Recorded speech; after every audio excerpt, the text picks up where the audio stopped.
Good morning, everyone. It is Monday, January 22nd, and it looks like court will be starting shortly. I just wanted to welcome everyone in. Please hit the like button.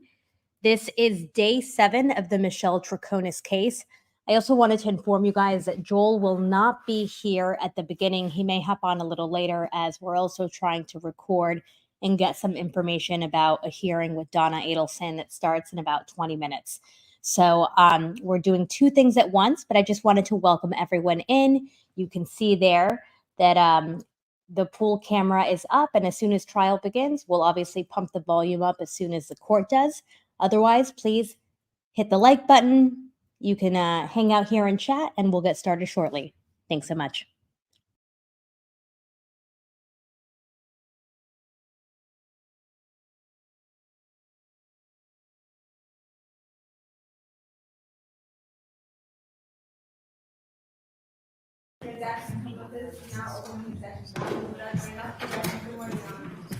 Morning.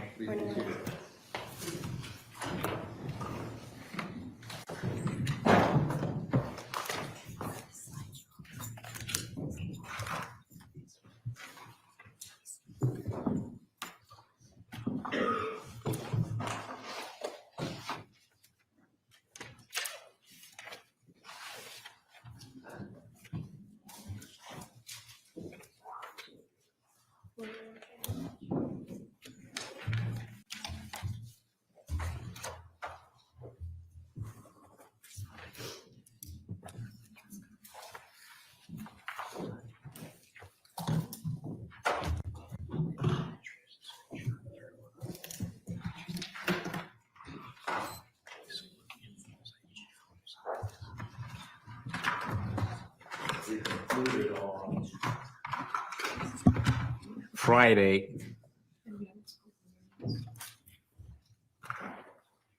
Sergeant Ventresca was on the stand. Are we prepared to proceed? Yes, Your Honor. Sergeant Ventresca is here. I have maybe 3 or 4 more questions for him, and then we can move on. Thank you. There is a preliminary matter I'd like to take up and have a motion. And I have an extra copy for Your Honor. I'll hand it to the, could I approach? Yes.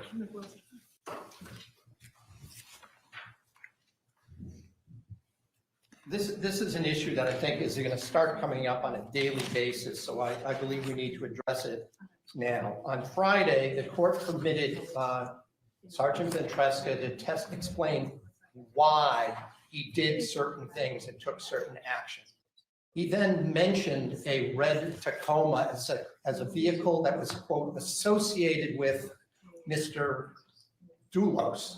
And he also mentioned that Albany Avenue, Route 44 is a, quote, high crime area, unquote, in Hartford, as part of his thought process as to why he's looking for videos.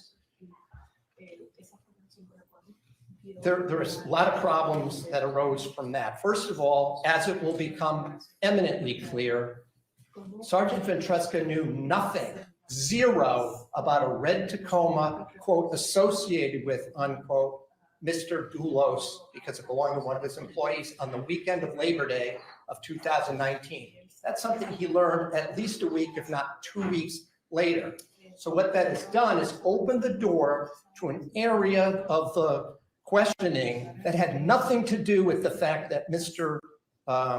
Sergeant Ventresca went looking for cameras. The only issue had to do with his Ford Raptor, that they were looking to see if there were any vehicles, not specific ones, and then they saw the Ford Raptor.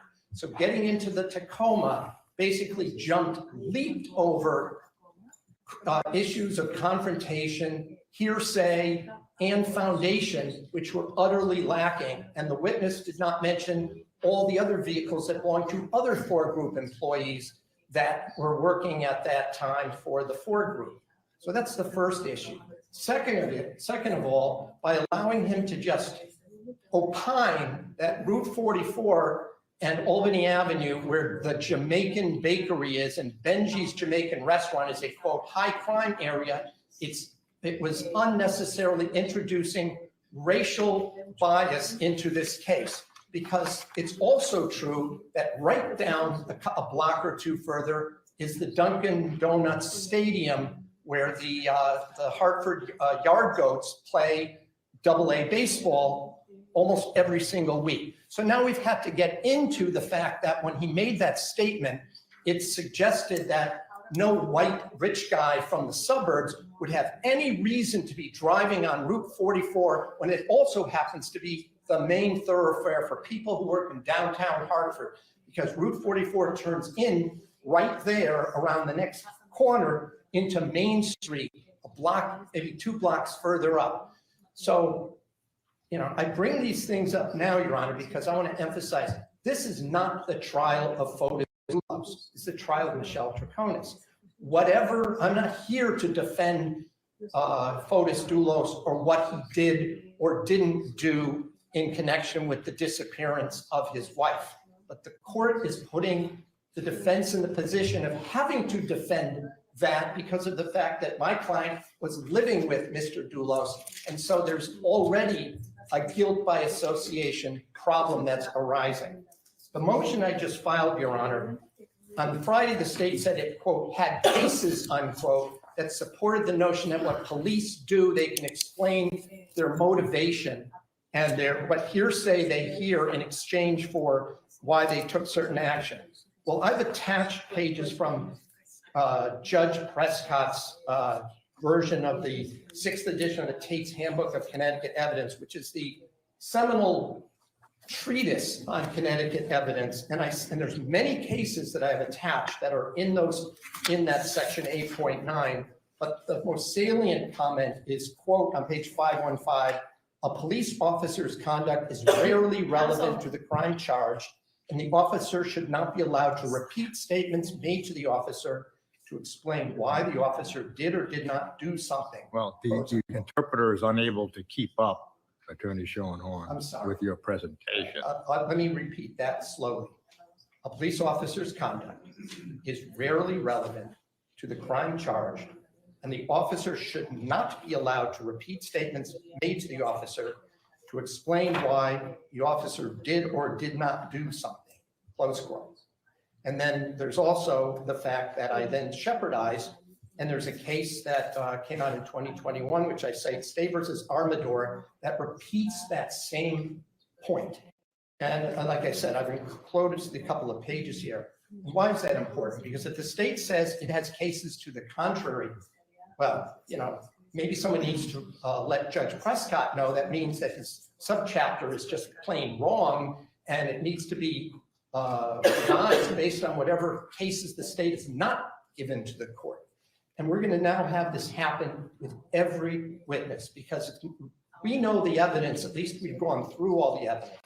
And to now have to cross-examine about a red Tacoma that this detective knew nothing about until a week or two later, and it had nothing to do with what was or wasn't located on Albany Avenue. So for example, if he had simply said, based on the phone pings that he received, they went to look for cameras, they gave that information, he wasn't around, he gave it to the other detectives to locate, and as a result, they obtained some footage. Then we could have moved right into the fact that there was footage of a Ford Raptor that was similar to one that Mr. Dulos owned. I would have had no objection to that.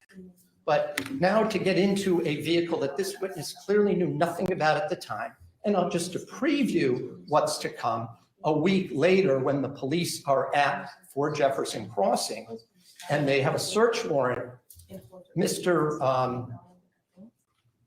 Pavel Gumieni drives up Fort Jefferson Crossing, sees the police officers there and turns around, tries to get away, only to be stopped by the police. And then we get into what he was interrogated about or what he was claimed he was doing. And then they questioned that it didn't seem accurate. So that comes up. That's certainly going to be in the case down the road. But I don't get to confront and cross-examine this witness because he's not going to know where they got that information from. And I'm going to submit that at this point, they didn't have it at all. But my bigger concern, Your Honor, is that's why I keep filing these motions in limine. The court needs to at least make the state make an offer of proof about these issues. And if it doesn't, the prejudice is that the jury gets to hear this. The state gets to do a speaking objection, so it gets to give an extra closing argument as to why it wants to get into certain evidence. And aside from it not being fair that the case proceed that way, it eventually, if it hasn't already, becomes a due process violation. And it denies the defense the right to cross-examine, because when I asked this witness, as of that date, Memorial Day weekend, he had no idea that one of the employees owned a Tacoma. So I'm also asking that that be stricken at this time from the record, because I just don't know what else to do. It's a surprise. The police never, it says almost never. I'll just note that in the Armador case, which is just a couple of years old now, the issue was a witness to the case, not the police, went to the hospital at a certain time to see an acquaintance who was involved in, who had been one of the victims in that case, and went there. And the notion of relevance has to do with not relevance to what the police do, it's relevance to the charges. It's relevance to the charges. And the fact that the police were looking for a car or to see whether there was a car, wondered why this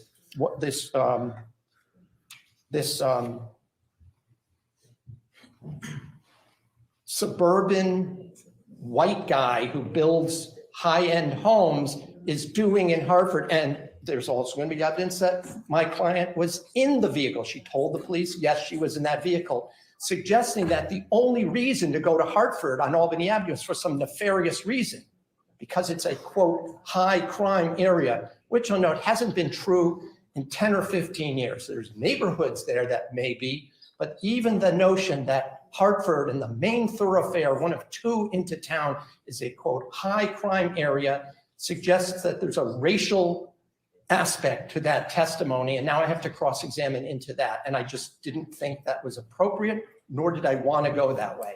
So the state, by doing this, is opening up the can of worms. And I bring it to Your Honor's attention because I don't know, because I have to make a record, you know, and each thing, you know, and the court maybe is tired of my objections, but I have to make the record. Sometimes we did sidebar on Friday, we did a sidebar.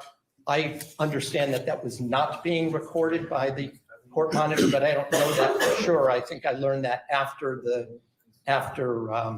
court adjourned, that wasn't recorded. But what was discussed at sidebar was this idea that the police get to explain why they do certain things. I said, but they don't. The court said, well, you know, we'll see where it goes, et cetera. These things do need to be decided in advance, because otherwise, once the cat is out of the bag, it's prejudicial. And I just let the court know that, you know, I'm conscious of the concerns I have. I'm trying to defend a client here who we maintain is innocent of these charges. There's maybe a lot of evidence, at least a lot of circumstantial evidence against Fotis Doulos. Maybe in his trial, some of this, the rulings might be more appropriate, but they're not in my client's case. And therefore, I ask the court to reconsider that, to move to strike that, to strike the testimony about the motives, and to not allow it unless the state outside the presence of the jury makes an offer of proof as to why it's relevant, again, to the charges against my client, not relevant to what the police were doing. Thank you. Well, before we hear from the state, Attorney Schoenhorn, the court never tires of objections. Counsel may tire of making objections. The court is never tired of objections. Attorney McGinnis. Yes, Your Honor. Good morning, and may it please the court. I find it a little bit ironic that the defendant would argue that there's somehow unfair surprise to her case in this particular instance.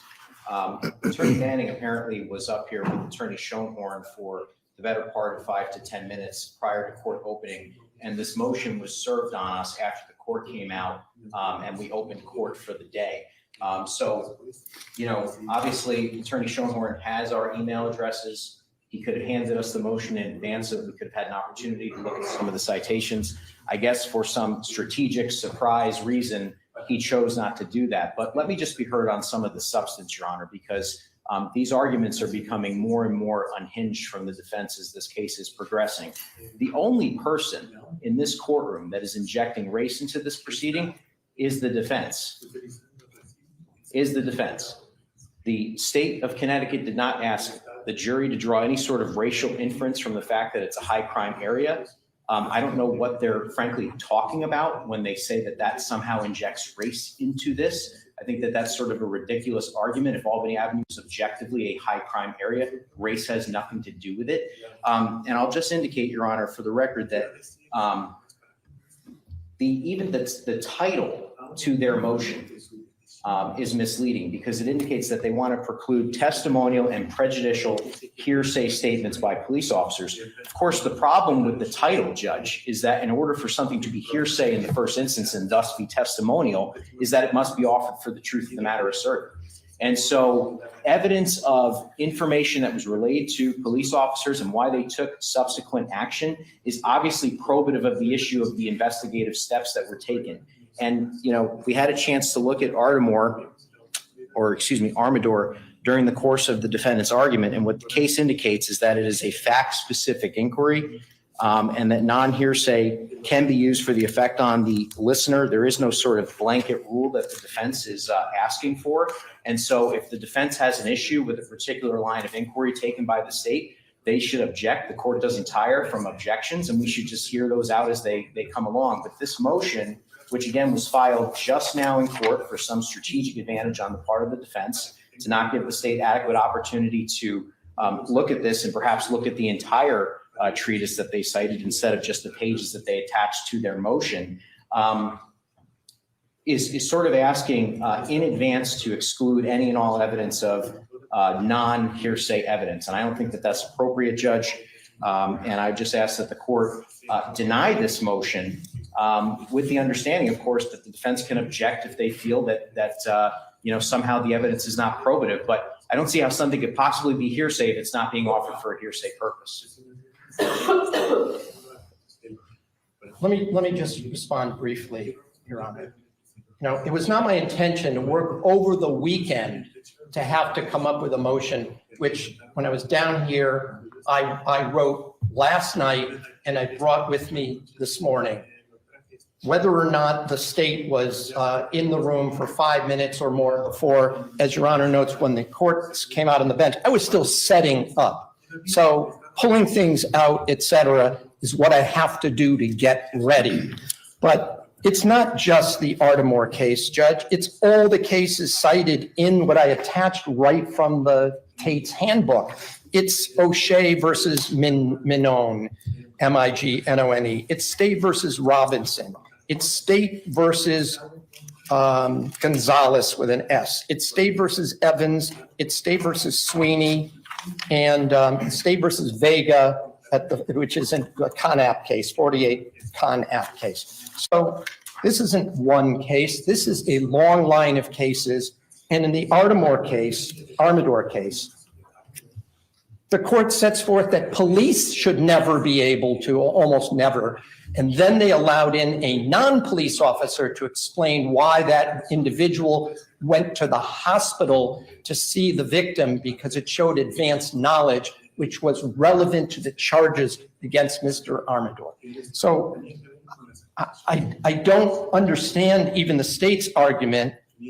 This is also Miss Manning's witness. So I'm not sure why I'm hearing from Mr. McGinnis instead of the lawyer who's propounding that particular evidence, unless the court, then anyone can argue any point of law if an objection is made. That's not my experience, but if that's the court allows it, I'm not going to stand on ceremony. It's just that we don't have Mr. McGinnis propounding that evidence. We don't have even an offer as to why it was important for that officer to blurt out something that officer had no knowledge about at the time. It's being done as self-serving to try and create a closing argument when there's no evidence to support it. If then the officer even had said, we then saw a red Tacoma in the video and that's why we seized it. The next group of questions, he's going to be asked to describe what he saw in a screenshot of a video. That's where we ended for the day. And again, it's going to be the same issue. It was seized and someone else can testify. And I'll note, I've agreed with most of these witnesses. They don't have to call the store owner or the owner of the camera system to explain it. I've offered to avoid that step. But if the court is going to allow witnesses to basically ignore the relevance and hearsay rules, then I'm going to no longer agree to that. And then they're going to have to call each camera owner to authenticate what's in there, because otherwise there's nobody to cross-examine. So I stand by my arguments. It seems to me that it's black letter law, at least in Connecticut, that it shouldn't be allowed. And they're going to do this with every witness. They're going to do it with every witness, every police witness. Just briefly, Judge, a couple things. To begin with, as I recall, Attorney Schoenhorn argued a motion in limine the other day with respect to a witness that Attorney Felsen was going to be handling. So I'm not really sure what he is indicating when he says that it has to be one witness. If we're dealing specifically with motions, Your Honor, the court has allowed counsel the leeway to argue those motions, and the defense actually took advantage of that very fact the other day. So I'm not really sure where they're going with that. But I'll also just note that the motion itself is written not just specific to Sergeant Ventresca. As a matter of fact, I don't see his name even mentioned in the motion. It is for all police officers. So the idea that the state, can't have someone else argue it, I think is a little bit specious, quite frankly. And I'll just note, Your Honor, that, the defense is, essentially trying to engage in legal extortion by indicating that they're going to renege on their previous agreements simply because the court is overruling objections. I think that that's, frankly, low rent. And I'd like to just address the merits of this, which is this is a fact-specific inquiry, whether or not something is effect on the listener, something for the court to decide. If it's relevant, if it's the danger of unfair prejudice outweighs it, those are the inquiries the court has to do. And I'm asking that the court deny their motion without prejudice, and they can raise these objections when they come up. Thank you. The court will first address motions in limine in general. A motion in limine is designed to exclude from even the jury's hearing certain evidence that is unfairly prejudicial. For example, we had an example earlier in the trial. If the motion in limine called for exclusion of all evidence concerning marital discord, then the motion in limine should also indicate what that evidence is so that the court can determine whether that evidence is unfairly prejudicial. It's not the category of testimony that the court looks to in determining whether to grant a motion in limine. It is the specific facts or facts that the proponent of the motion believes is highly prejudicial and unfairly prejudicial. What the court sees here is a motion in limine to preclude certain categories of testimony. Well, as both counsel are experienced, both counsel are not trying their first case. A witness can say anything at any time. It is not the court's role prior to hearing the evidence to help draft a script for a witness or a category of witnesses.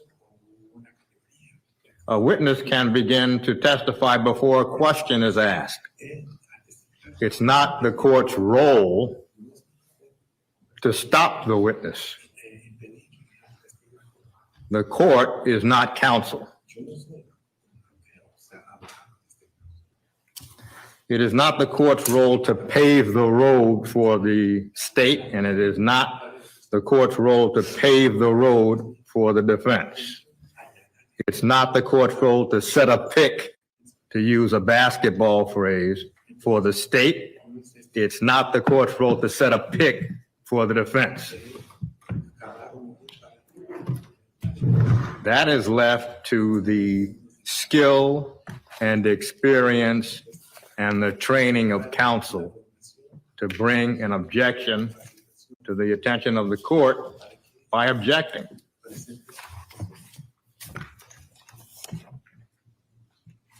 The motion is denied. You can bring the jury in, please.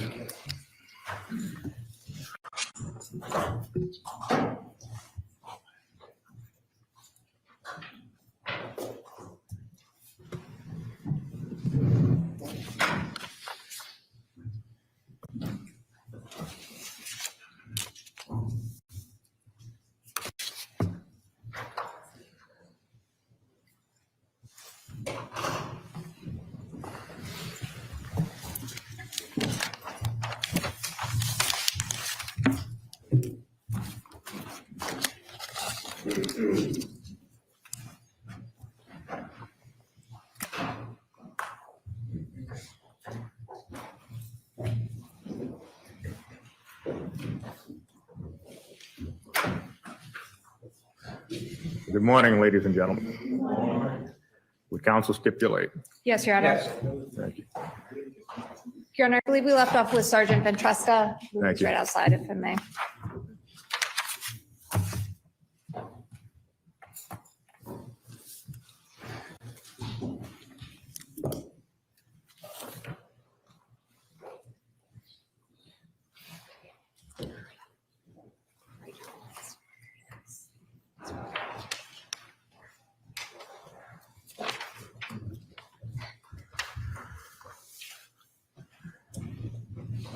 And Sergeant Ventresca is still on the road. And you may be seated, Sergeant. Sir Honor. You may I inquire, Your Honor? Yes. Good morning, sir. How are you? Morning, how are you?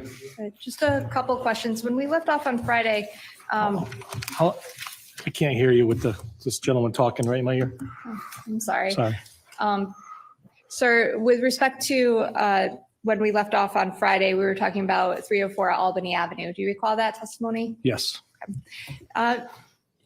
Based on what you learned from 304 Albany Avenue, what did you do? I alerted the Troop L Major Crime Office, and I wanted to get a detective sent over to 304 Albany Avenue to pull that video. And when you said Troop L, what is that? Litchfield, Western District Major Crime Field Office. Okay. Is that part of Western District Major Crimes that you are? Yes. And are you the sergeant in charge of that, Troop L? Not Troop L, no. Which sergeant is in charge? Sergeant Bisson. And at some point, did you receive information from that, from a officer with respect to 304 Albany Avenue? Yes. Who was that officer? Detective Fitzsimons. Without telling me what he said or gave, based on that information, did you take any steps? Yes, so it was the Thursday, the 30th, when that detective learned of what was on that video. It was a vehicle in question. I alerted Central District Major Crime, which is the Troop H Field Office, to get a detective over to Hartford C4, the Hartford Capital City Command Center. And what day was that? It was Thursday, the 30th. Did you ever send anybody from Western District Major Crimes to C4? Yeah, I sent Detective Butin on Friday, the 31st, to go to C4 as well. Detective Butin, is he assigned to your unit? Yes, Western District Major Crime. He was assigned to the Troop G Field Office. I have nothing further. Thank you. Okay. Cross-examination.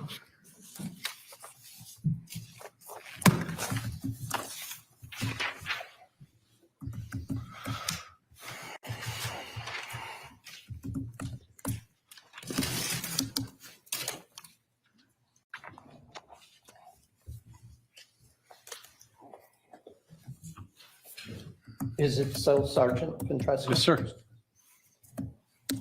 I think we met. I'm John Schoenhorn. I represent Michelle Troconis. When you talk about Albany Avenue in Hartford, you also refer to it as Route 44, correct?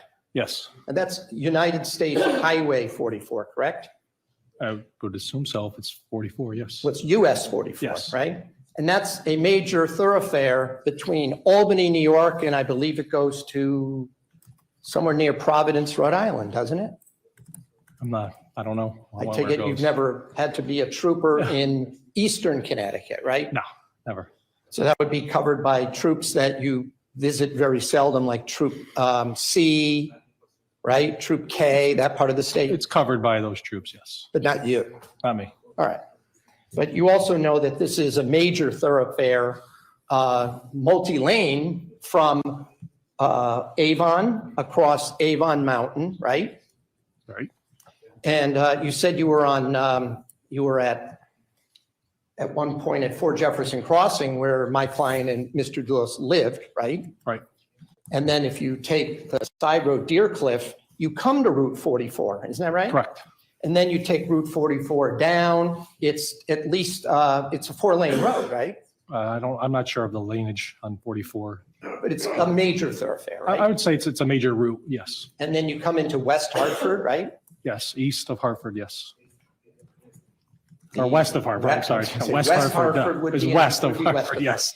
Okay, fair enough. Right. And then you stay on Route 44, it becomes a commercial area in West Hartford, right? Yes, And then you get to the University of Hartford, right there on Albany Avenue, isn't it? Right there in the corner? I'm not sure the exact address, but I know UHART is in that area, yes. UHART, that's a fairly large private university right there, right? I don't know if it's large, but I know it's a private university. Well, it's large Yes. landscape is what I mean, like land. I don't know the acreage.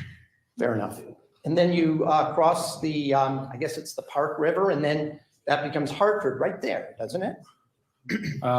Again, I can't tell you exactly what the city limits are. If you're saying it is, then, All right, well, we looked at a map. Right, I could put it right. back up, but I'm just don't want to right. show the map again. But one of the things we saw when you were showing the various streets in Hartford along Route 44, there's a McDonald's right there, right? I don't recall. You don't recall seeing that on the McDonald's? map, No. or the satellite view, I mean? No. And you also know that if you go down another couple of blocks, you get to the Yard Goats baseball stadium, right? A AA team stadium is right there, right? I think it's there. Yeah, so that's the Yard Goats is a professional baseball team, right? Right. And that was there in 2019, wasn't it? I believe so. You're talking Dunkin' Donuts? The Dunkin' Donuts Stadium right there, right? And that you understand that a lot of people come from the suburbs to watch AA baseball. Absolutely. So when you use the term that that portion of Route 44 was a quote, high crime area, was it because there was a Jamaican restaurant there? No, it's referring to the city of Hartford. The city is, okay. Yes. Right. But you didn't know if Mr. Doulos had any business in Hartford at all, do you? Not that we knew of at the time. You knew that he built large homes, right? Yes. But you don't know whether they're owned or built in Hartford, do you? Did not know at that time. And you didn't know if he had any dumpsters available at that time either, did you? Did not know at that time. When you drove past Fort Jefferson Crossing, you didn't see a dumpster, No. did you?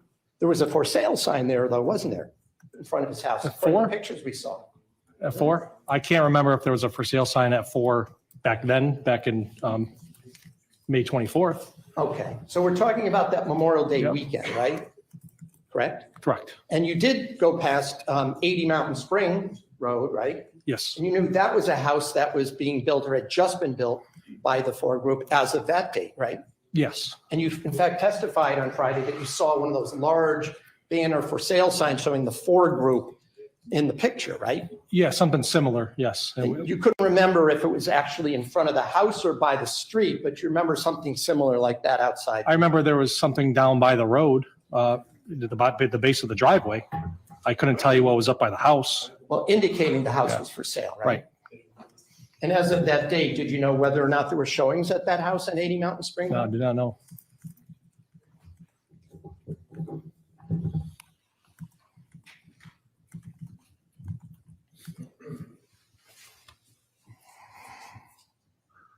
You were also testifying on Friday that there were different kinds of cars that you believed were, quote, I think you used the word affiliated with, unquote, Mr. Doulos. Is that right? I would say that's right, yes. You mentioned a red Tacoma as one of those cars. You remember saying that? Yes, sir. Now, as of Memorial Day weekend, you didn't know anything about a red Tacoma belonging to one of Mr. Doulos's employees, did you? Yes, That weekend you found out about yes, it? that Sunday. Or I'm sorry, that Monday, not the weekend, but the Monday. Okay, but when you were driving around on, I think you said the weekend, No, right? yes. You were looking for cameras and whatnot, right? You didn't know anything at that point about. Not on Sunday, about the red truck. Okay. And you did that belong to an employee of Mr. Doulos named We learned that on Monday. Named Pavel Gumieni, Yes, yes. Just, it wasn't registered to Pavel. It was registered, well, that's another. It wasn't registered to Pavel. Pavel's wife, Yes, correct? correct. It was not registered to Mr. Doulos, was it? No, Wasn't registered to Michelle Troconis, and it wasn't registered to the Ford Group, the company. no. Did you look into any other vehicles that were owned by other employees of the Ford Group at that time? Yes, we did. That weekend? That weekend, when we set up our command post, we put every employee that was listed on the Ford Group website on our whiteboard. And we looked into every employee. And in fact, we sent leads out that weekend to start interviewing those employees. And part of that process, when we put them on the whiteboard, is to gather intelligence through law enforcement databases and searches to determine what vehicles people drive, where they live, what their phone numbers are, et cetera. Were you looking for other vehicles of the other employees as you drove along Albany Avenue on Route 44? No,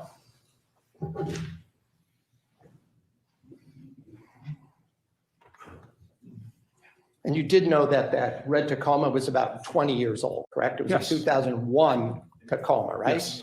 And were you aware that it was leaking oil and was in bad condition? very aware.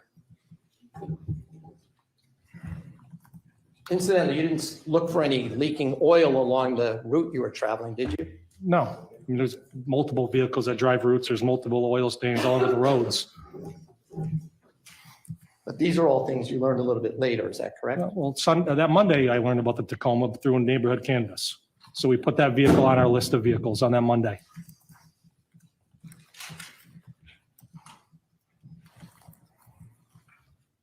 By the way, you didn't know whether Mr. Doulos had ever been known to dump construction garbage at locations where he should not have been doing that, did you? Not that day, no. On any No, day? no, never. Now, in your career as a state trooper, have you ever had to investigate an illegal dumping case, No. even as a road trooper? No, Isn't that something the state police sometimes? investigate? sometimes, I mean, mostly like debris on the highway, people throw couches out along the highways and such like that. Oh, you ever seen contractors doing that so they don't have to pay for a dumpster? No. Never. No,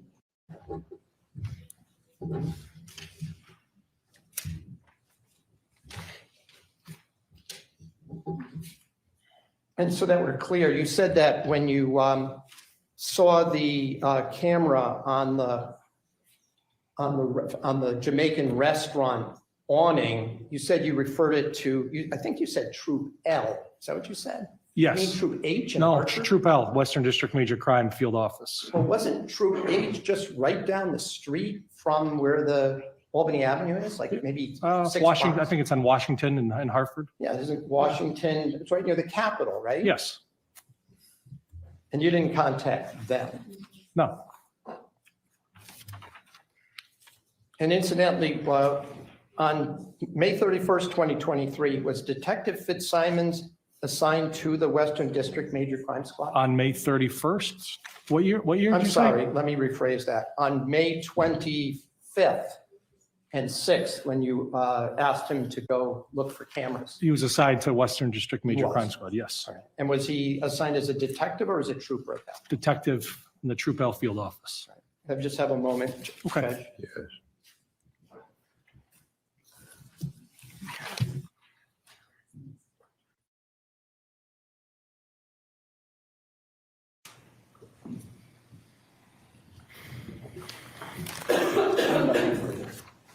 Nothing further. Thank you. Sergeant May, step down. Thank you, If I may call it Mike Fitzsimons, please.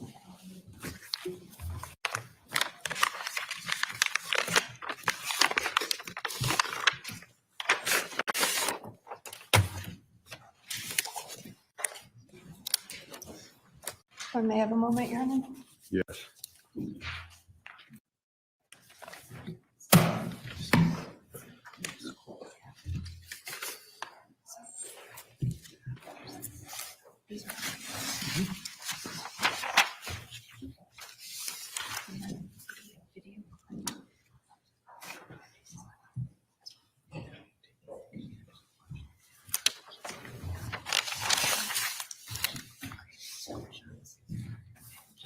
Please raise your right hand. Do you solemnly swear or solemnly and sincerely affirm this case may be that the evidence you shall give concerning this case shall be the truth, the whole truth, and nothing but the truth, so help you God upon penalty of perjury? Yes, I do.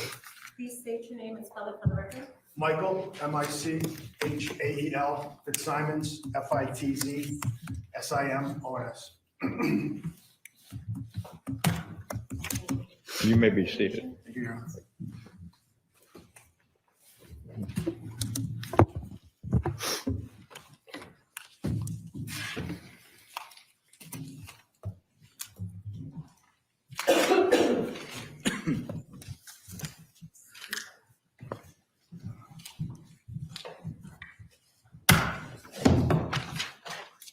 Thank you. Your Honor, may I inquire? Yes.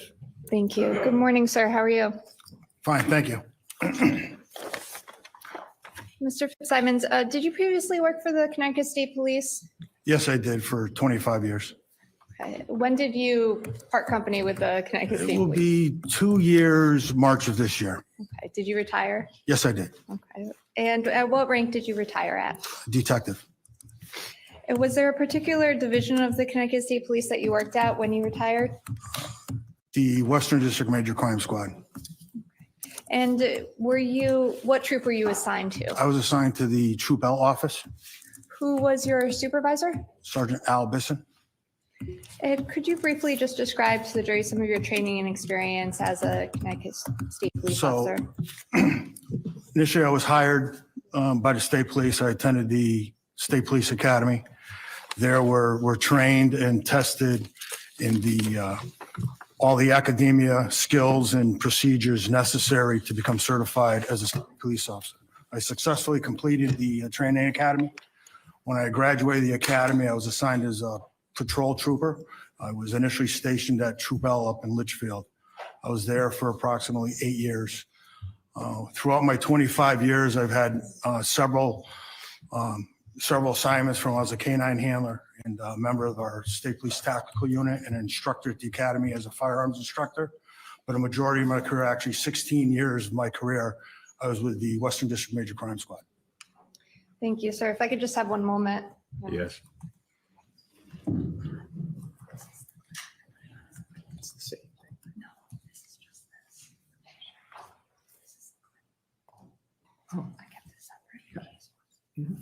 May I just approach you on Yes.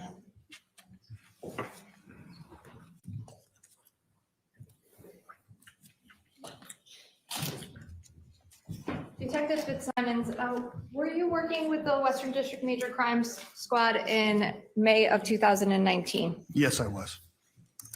And what troop were you assigned to again? Where were you headquartered out of? I was with the Troop L office, which is also located at the Western District headquarters. And is that in Again, the Litchfield? Western District is comprised of, as far as the major crime offices and the troops, are 4 offices and 4 troops. And again, we kind of work all in concert together. I kind of equate it to like those of you who live in cities where there's multiple firehouses. Sometimes you only need one firehouse, other times you may need several. So we kind of work together. And I'm going to draw your attention specifically to May 29th of 2019. What was your assignment that day? I was assigned to assist with obtaining a copy of video surveillance from an establishment on Albany Ave in Hartford.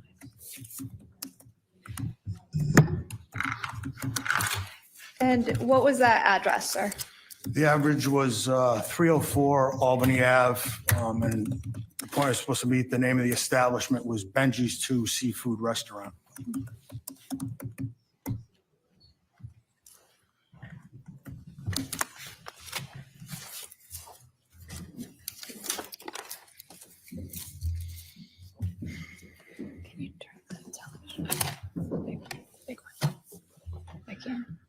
just inquire of the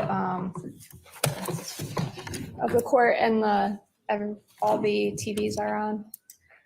The court's monitor is on. It is on. Thank you, Your Honor. Thank you. Hold on this one. Do you have it?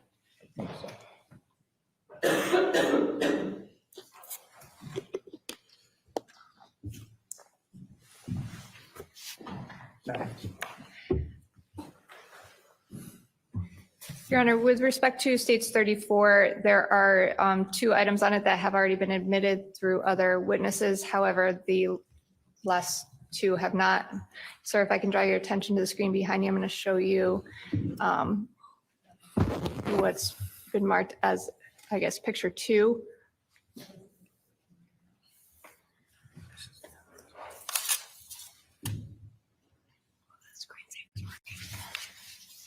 Do you recognize what's depicted in that photograph, sir? Yes, I do.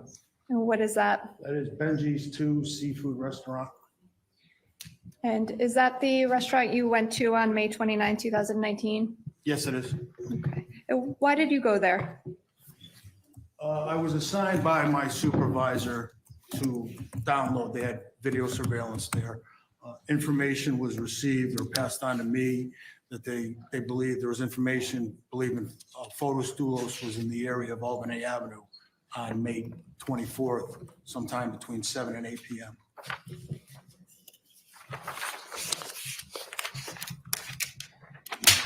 Now, did you speak to anybody at the restaurant without saying what they said, please? But did you speak to anybody? Yes, Okay. And were you able to download any video? yes, I was. Okay. I'm going to actually draw your attention to this screen again, picture 1.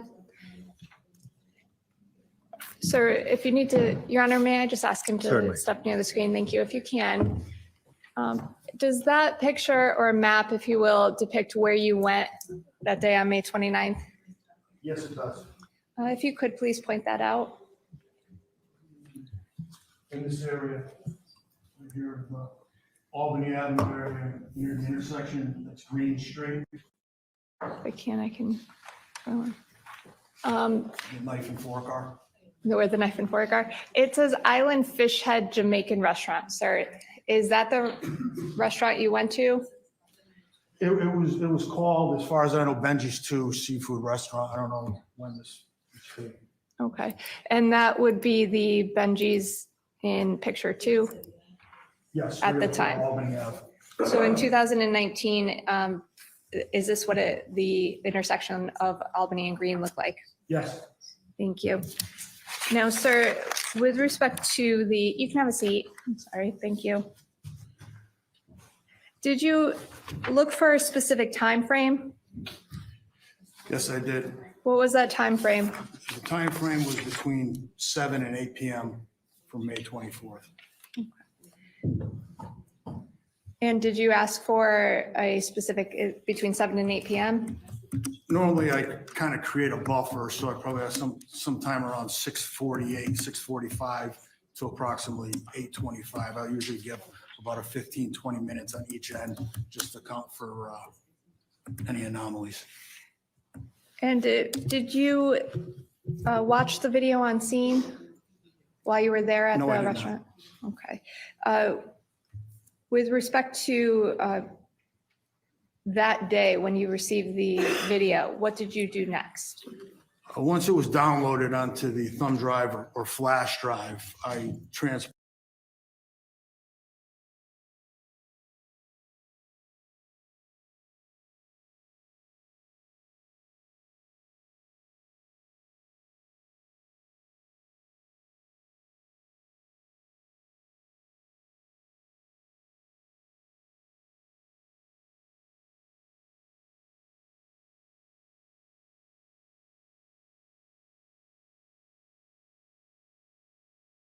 for safekeeping.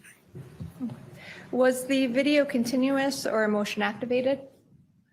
It was continuous. And did you review that video? I did. And where were you when you reviewed that video? I was at my office. Did you have a specific assignment in your review of that video, or was there something in particular you were looking for? I was reviewing the working copy. Again, I wanted to make sure that I successfully made a copy. Again, we'll make copies of the original. That way I can disseminate it to the lead officer or counsel, what have you, down the road. That minimizes damaging or losing the original. Again, the original was evidence. So as I was going through the working copy, ensuring that I had successfully downloaded it, I was aware of the vehicle, one of the vehicles, or the vehicles Fotis Doulos had registered to him.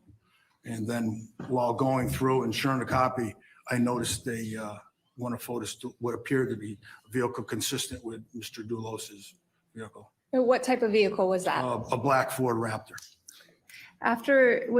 Do you recall what time that vehicle or a vehicle consistent with It was approximately 7:40 p.m. and after you saw that on the video, what did you do, if anything? So reviewing it, kind of monitor it, and as the vehicle had made a U-turn, it was coming back. Your Honor, I'm going to object to him giving a narration. The video will speak for itself. So the fact that he reviewed it, he logged it in, I assume that she wants to show the video. I'm not objecting to that, but I object to a sort of running sideline play-by-play. That's fine, Your Honor. It be states 35. I can play that now with, Thank you. It's No sustained. objection. thank you. I can, sir. I'm going to draw your attention to the screen behind you.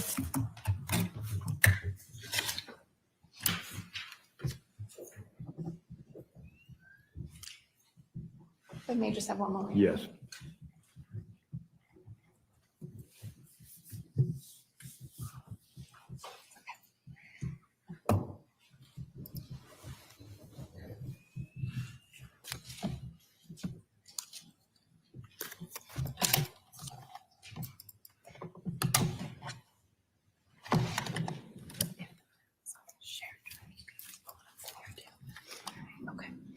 Okay. Sir, do you recognize what's depicted on that screen?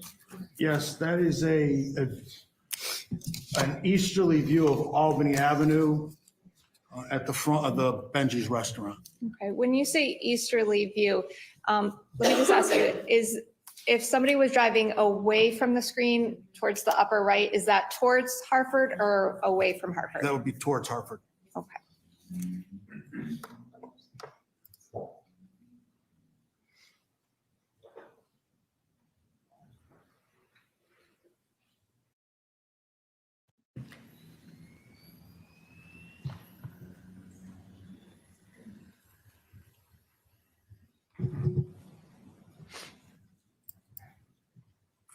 Oops, if I can, I hit the wrong. I apologize, Your Honor. I hit the wrong button. Okay, I'm going to stop it there, sir. If you wouldn't mind, Your Honor, may I ask him to go to the Yes. screen? Sir, if you can, just on the upper, if you could point on the upper left-hand corner of that video screen, what does that time, is that a timestamp? Is that? The upper left, the 05/24/2019 is the date and year. Friday, and then 07:40 and 55 seconds PM.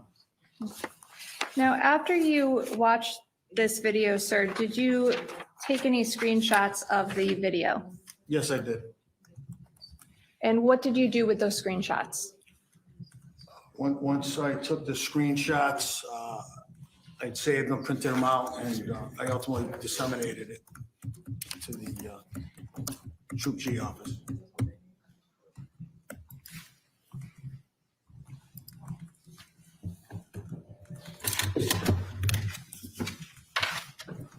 I believe this is states 34.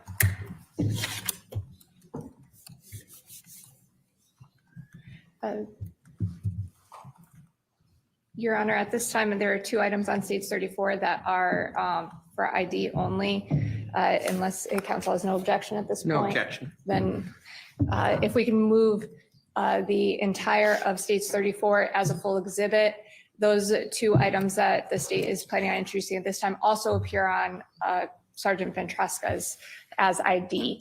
but if they are moved as full now, Stage 34 will be admitted as a full exhibit. thank you. So I'm going to show you what's been marked as picture 3 out of states 34. Do you recognize that? Yes, I do. And what is it? That is a screenshot of the Ford Raptor. Is that the screenshot that you took Yes, it is. and disseminated? Yes, it is. In picture 4,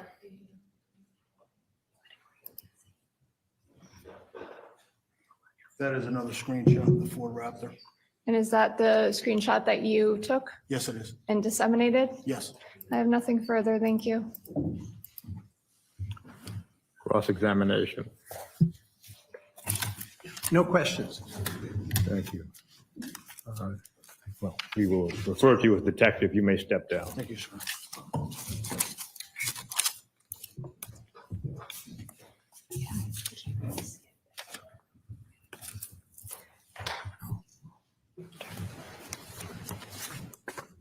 And Your Honor, I believe if I can, Josh Quint, please.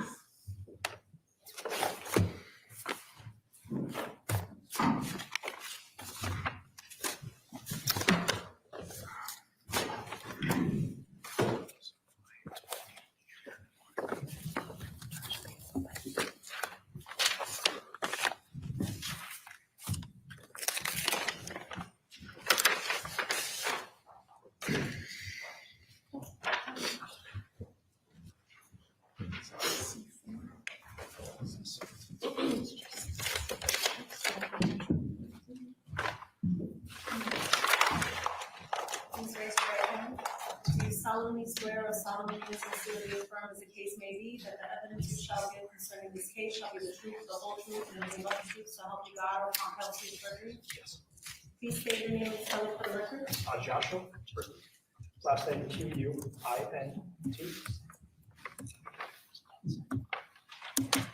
And your position? Connecticut State Police. And you may be seated. Thank you.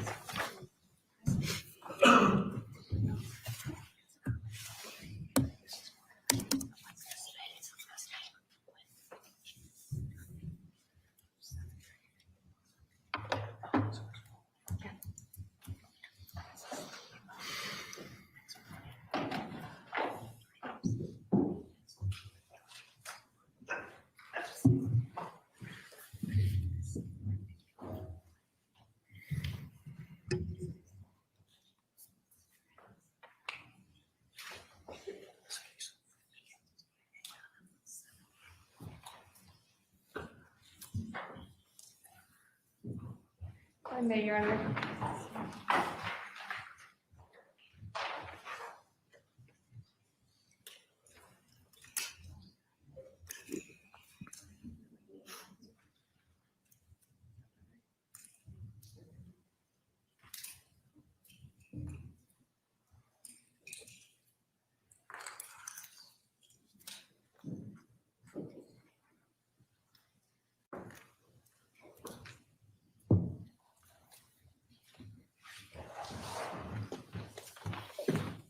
Morning, sir. How are you? Good morning, ma'am.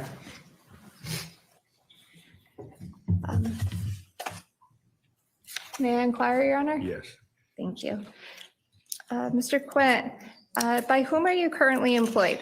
The Connecticut State Police And how long have you worked for the Connecticut State Police? for about 6 months. For about 6 months? All right, what's your position with the Connecticut State Police? I currently work as a criminal analyst for the state police.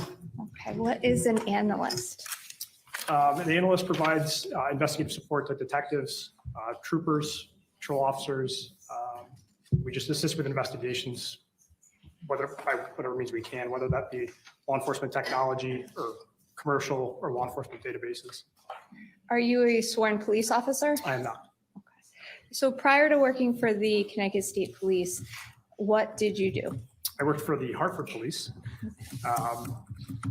as a crime analyst. And I spent 6 years there Particularly where? at the Hartford Police Department. Our unit was called C4. What is C4? C4 is the Capital City Command Center. hence the 4 Cs? Yes, ma'am. Okay.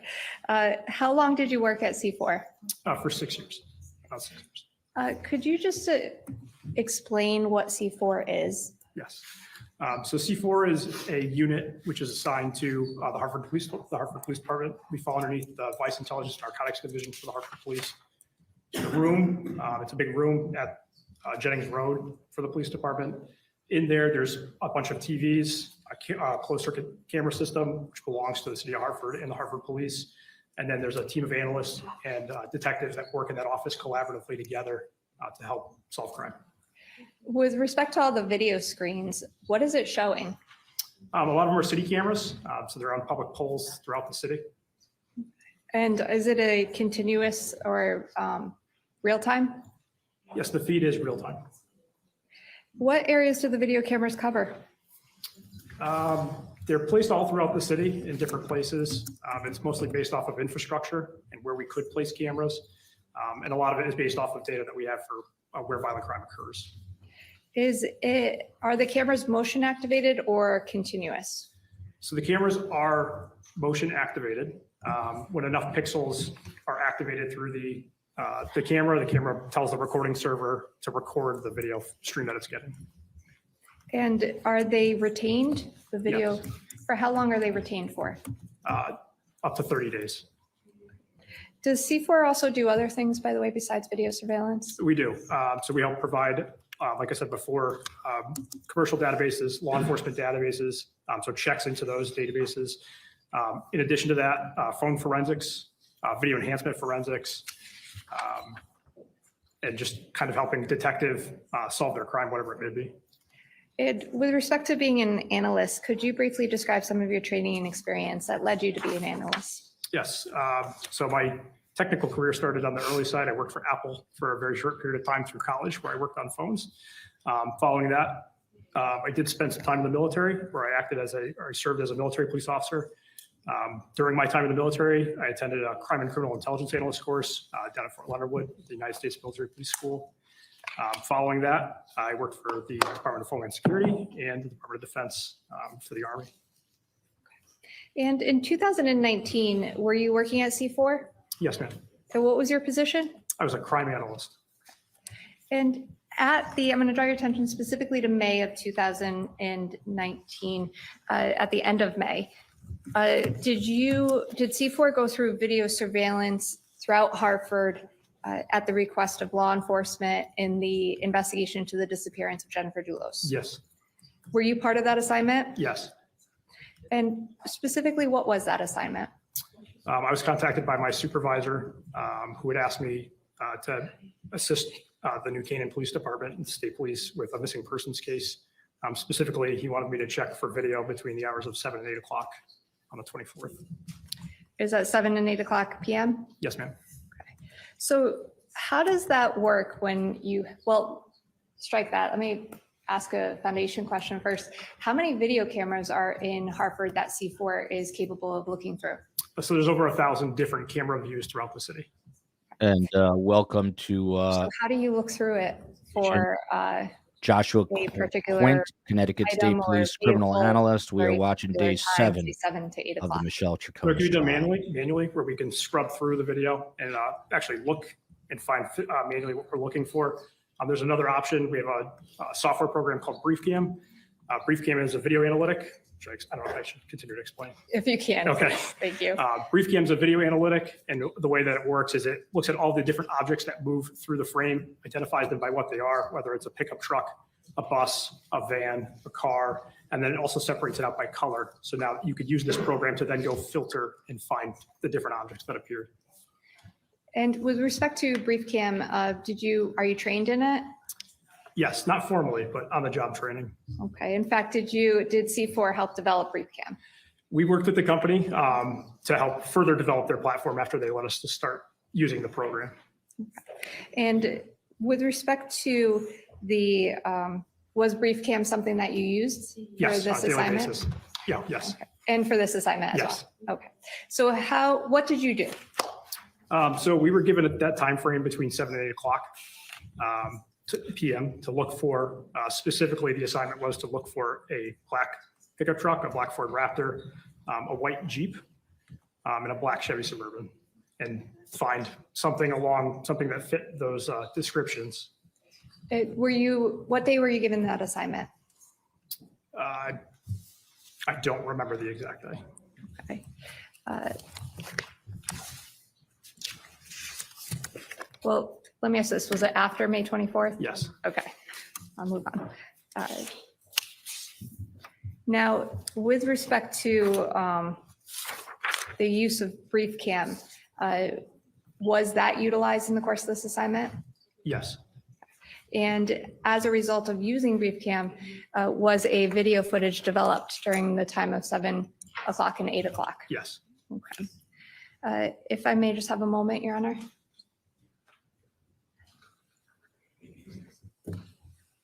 Yes.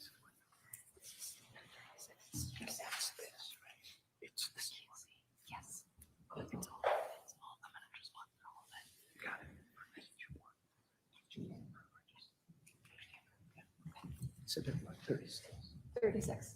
States 36, Your Honor. I don't believe there's any objection. I'm looking at it right now. Let me just have one more moment to make sure. Running out of, which one goes to here? This one? Yeah. Yeah, I don't have an objection to this. Thank you. States 36 admitted as full.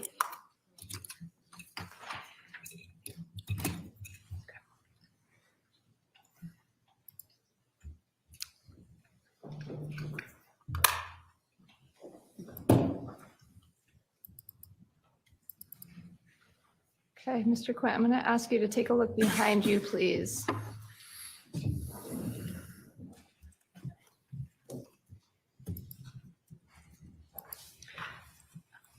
All right, states 36. What are we looking at? So this is the video management system. It's called Milestone.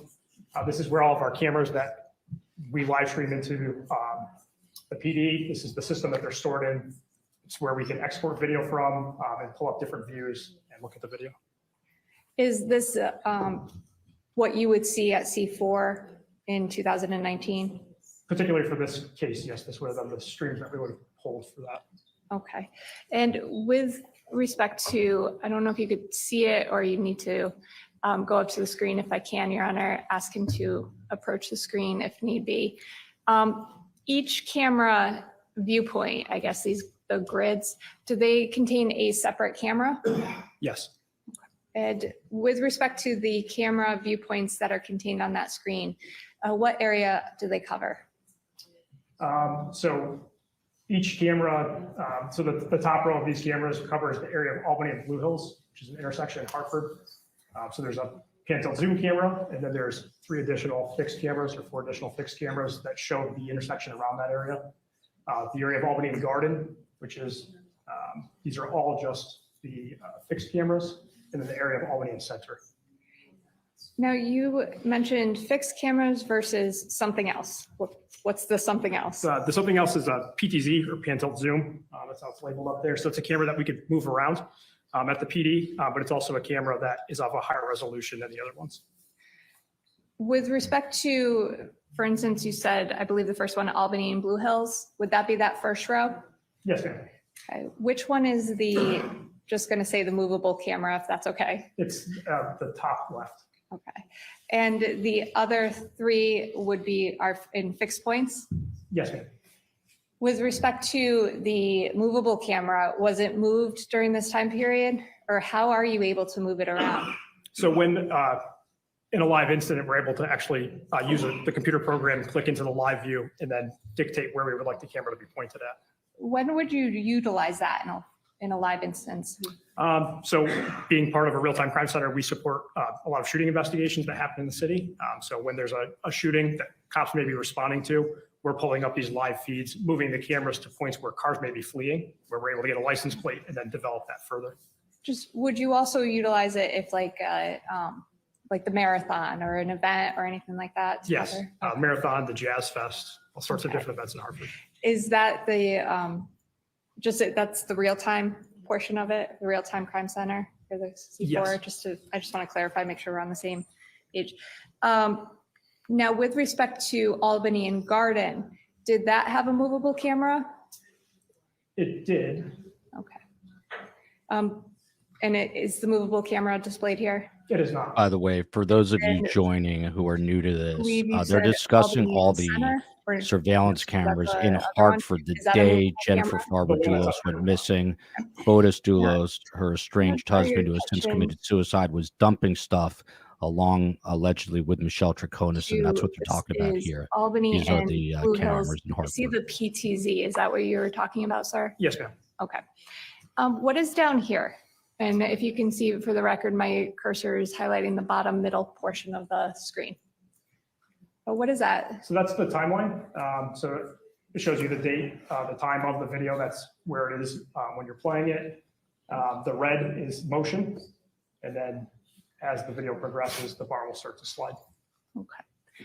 And by the way, are you able to, I guess, go back and forth between the viewing of one screen versus back to that main view and go in between? Yes, ma'am. Okay. So start playing. Sir, what's the time that this starts at? 7:29. I don't know what the seconds were because you already started playing it. Okay. Now, I'm actually going to fast forward a little bit. And well, while this is playing, sir, what intersection is this? Albany and Blue Hills. Now, which road is Albany? If you wouldn't mind standing up and just pointing, if that's okay. This is Albany here. It runs from east to west. And there's a road over here on the right. What is this? That's Adams Street. Okay. And over here on the left? I do not know what the name of the street is. Okay. And over here on this green and yellow awning side, do you know what that is? Scott's Bakery. Okay. And is this where the camera is? Is that an intersection? Yes, it's pointed just past the intersection. The intersection would actually be below the view. Okay. And if you were traveling, say, up towards the middle of the camera, that way, if you see the cursor going upwards, is that towards Hartford or away from Hartford? That's away from Hartford. Okay, so Hartford would be coming towards the bottom portion of the screen? Yes, ma'am.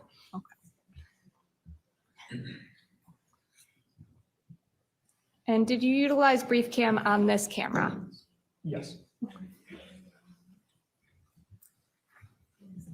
And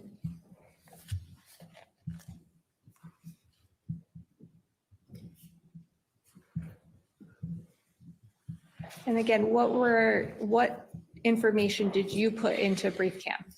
So we were given a time frame between 7 and 8 o'clock, specifically to look for a black truck or a black Ford Raptor, a white Jeep. Was it, well, with respect to the black Ford truck, were you giving the information of a black Ford truck or a black Ford We Raptor? were given specifically a black Ford Raptor. Okay. And is this the video that brief cam gave you? Yes.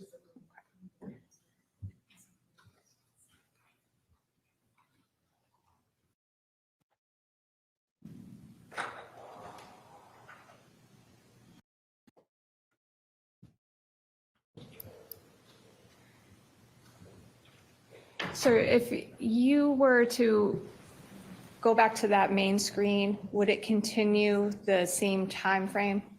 Yes. Okay. If you can have a seat, sir.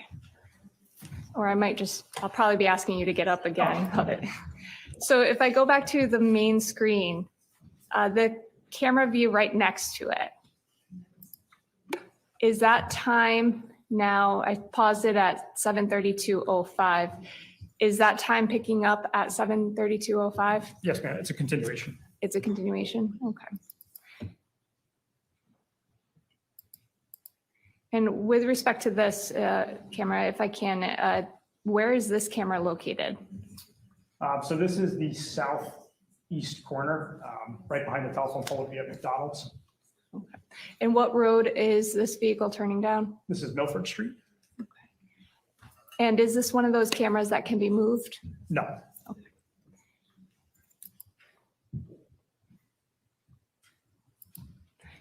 Oops, sorry.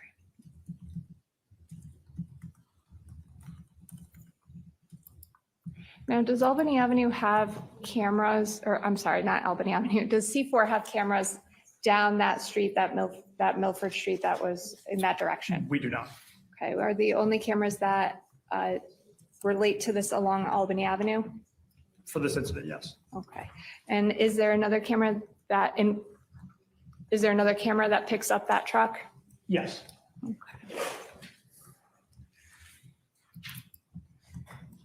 Now, you mentioned the McDonald's, is that, That is, yep. okay, so we're still at the same intersection, sir. Where is the Milford Street that the truck went down? So it would be on this side of the view. It would Okay, continue down on that south. so is there a way in this road right up here? That's a plaza entrance. Oh.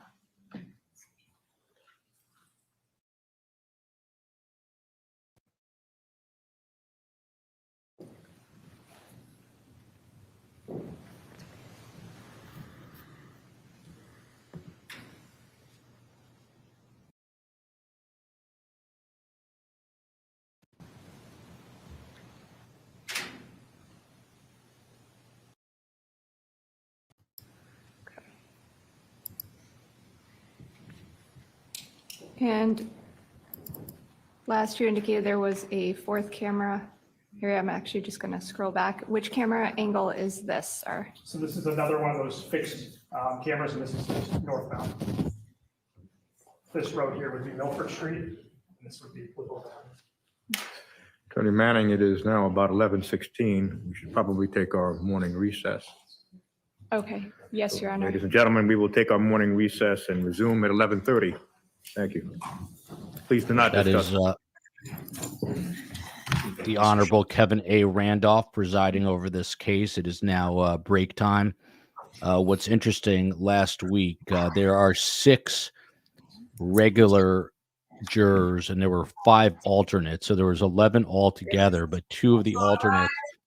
There's Michelle Troconis, by the way, looking Connecticut preppy yet again with a braided sweater on. She's got her translation, her earbuds from her phone, but she does speak perfect English. This judge loves his coffee breaks. That is very true, Miss Wee Lassie. So back to last week, 2 alternate jurors were kicked off. One for talking about a so-called Gone Girl defense based on the Ben Affleck movie, cable knit sweater to be precise, correct? Gone Girl theory, where a presumed murdered wife actually framed her husband and just went missing. So one of the jurors, for whatever reason, was bringing that up. The judge did not like it. She was dismissed. And prior to that, one of the jurors made comments about the prosecution, loving the prosecution, and that juror was dismissed. So from 11, we are down to 9, 6 regular jurors and 3 alternates remain.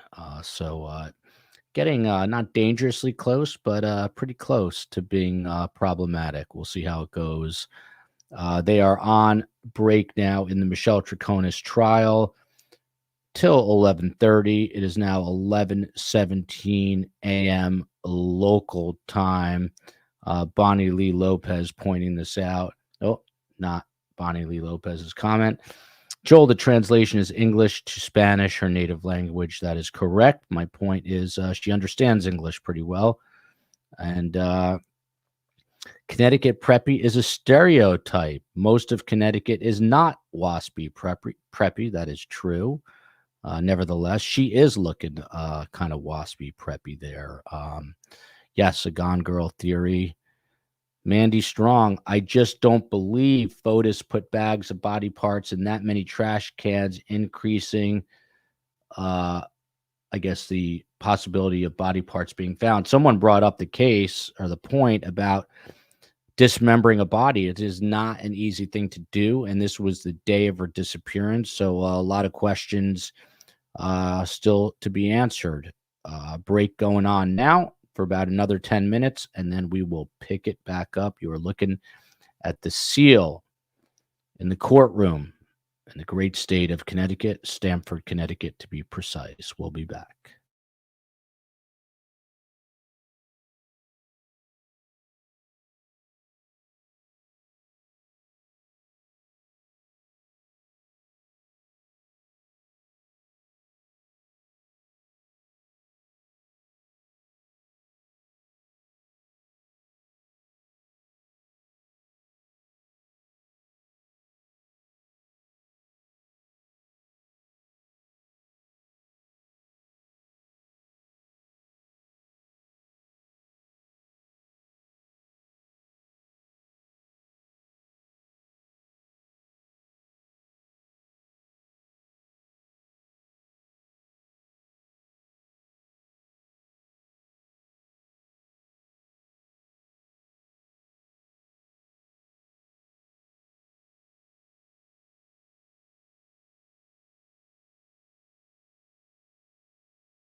Good morning, everyone. If you're just joining us, we're on a break until 11:30 a.m. Eastern Time. Right now it's 11:23, so we're 7 minutes away from coming back.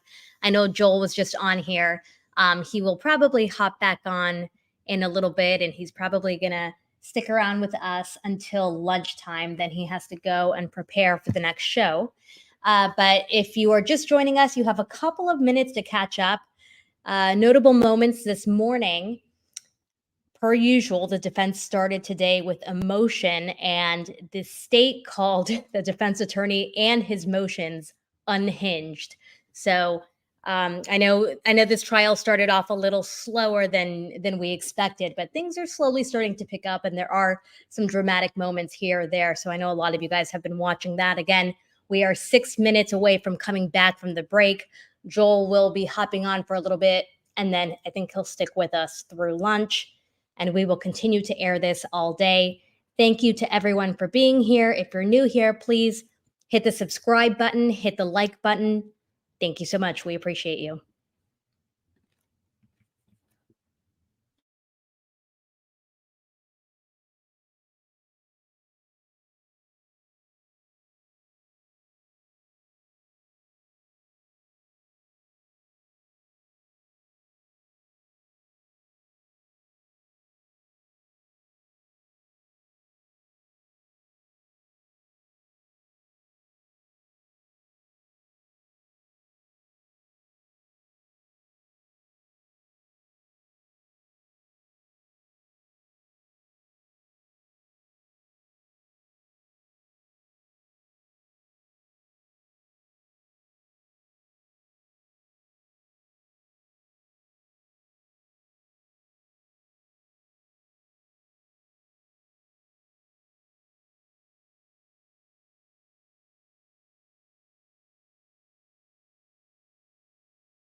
Please be seated. Thank you.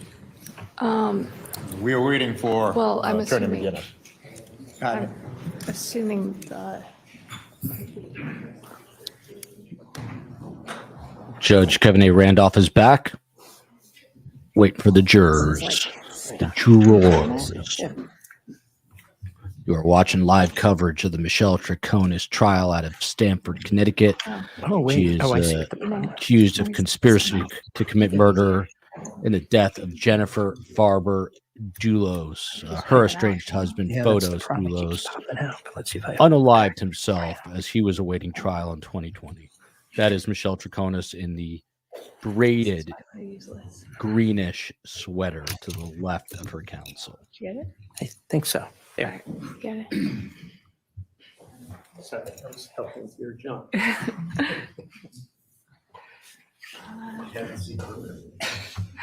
We can bring the jury back in.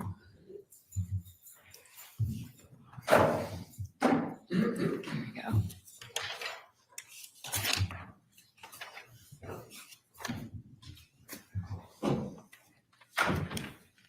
Does Your Honor want Mr. Quint back on the stand? Yes. The key's been outside. Oh, sure, okay, we'll get that. Come on up.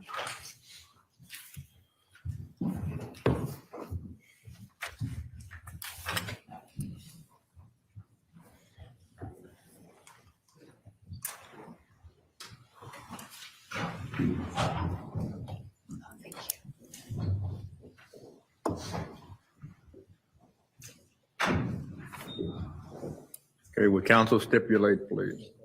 Yes, sir. Thank you. Yes, Your Honor. Mr. Quint, you may be seated.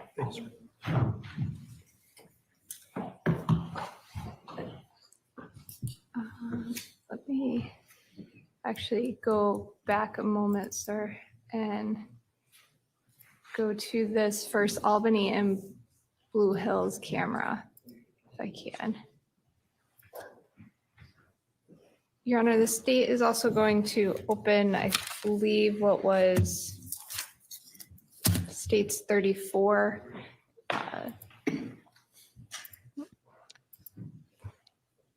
We are looking this morning at surveillance video from around Hartford, Connecticut, not Stamford, but Hartford.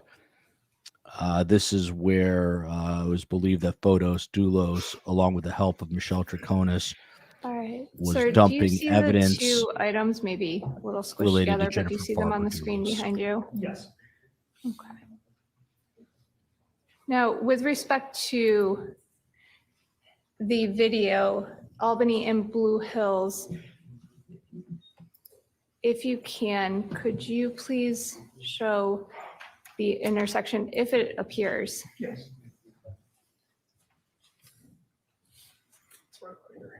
Okay. And the Blue Hills Street, sir? This is Blue Hills here. This is Albany. Okay. And Milford? And this is Milford Street. Okay.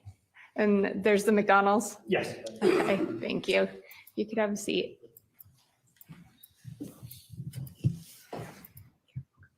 Now, did the brief cam pick up that car on another camera? Yes. Which camera, sir? It picked it up at both Albany and Garden and the intersection of Albany. Okay. Let's see if I can. What camera angle is that, sir? So this is the intersection of Albany and Garden, and this camera is faced westbound and also kind of covers the south part of Garden Street. If you wouldn't mind, Yes, sir, which street is Albany Avenue? this is Albany Avenue. And same questions as before, if you're driving upward away from the camera, is that towards Hartford or away? Going westbound would be away from Hartford, so that would be going towards West Hartford. So going towards Hartford would be bottom of the camera. Correct. Okay, is this on the same side as the last one, basically? Yes, it's on the south side. Okay, and this road that intersects with Albany over on the left, Garden Street. that's Garden Street. And this establishment, do you know what it is? It's had a bunch of names over the past couple of years, so I don't know what it was called then. And I'm actually going to increase the time to 7:38. So for the record, 7:38:08.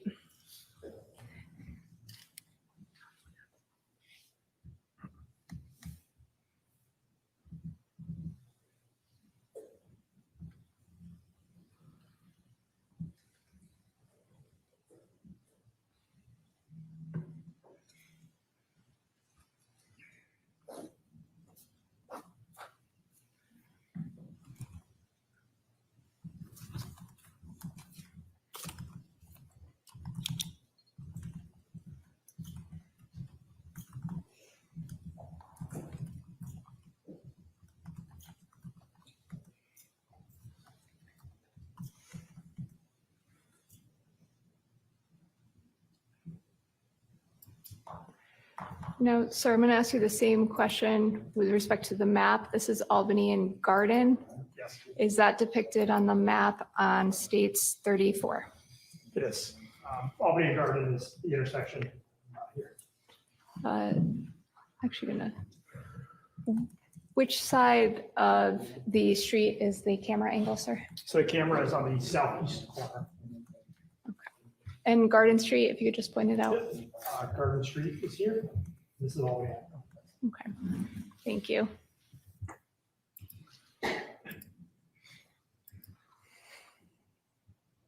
Now, is this a movable or fixed camera view? This is a fixed camera. Okay. And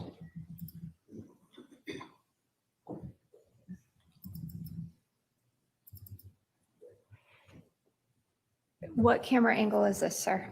So this is another fixed camera view, but this is faced east. And the road on the right? This, you're talking about this one? Yes, please. This would be Garden Street. This is Albany Avenue. And same questions, Albany Avenue, if you keep driving straight, does that go to the Hartford or away from Hartford? It's still going further into Hartford. Okay.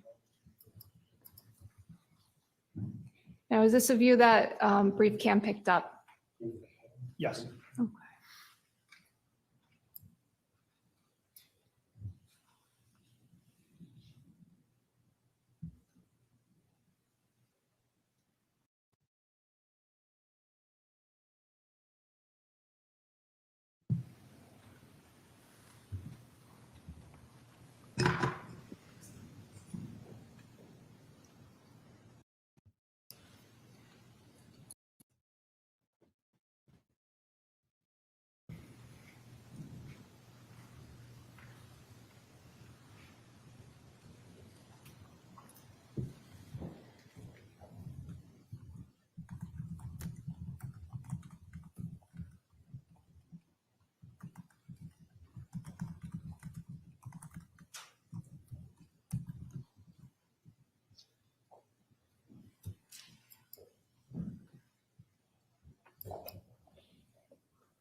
Actually,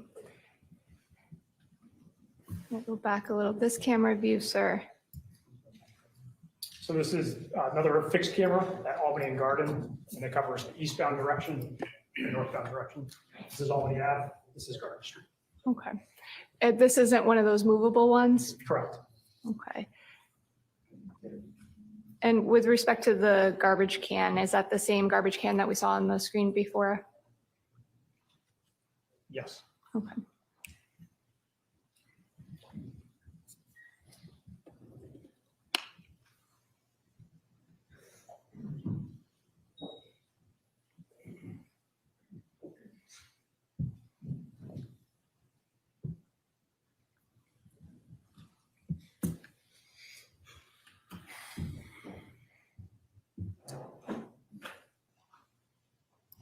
Now I have a quick question, sir. Do you see that black truck that's on that screen? Yes. Okay. If you can, just following that up.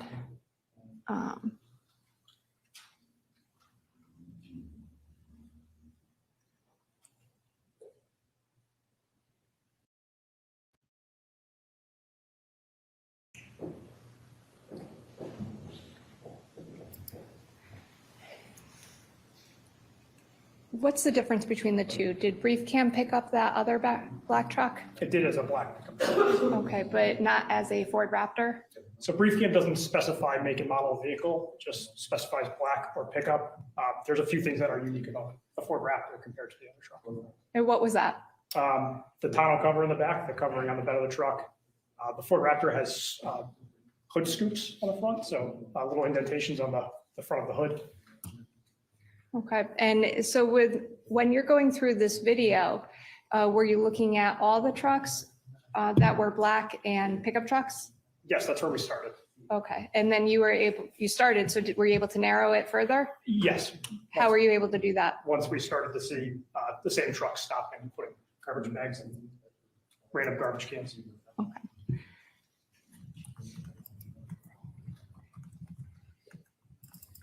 So what angle is this? So this is a fixed camera at the intersection of Albany and Center, and this camera is faced westbound.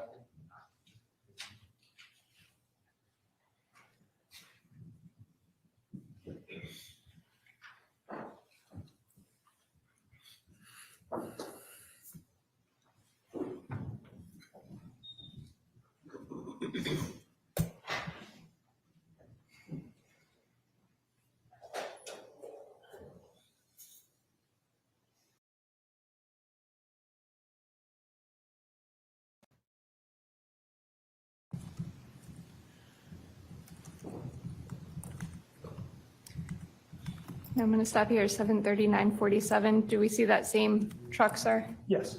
Okay.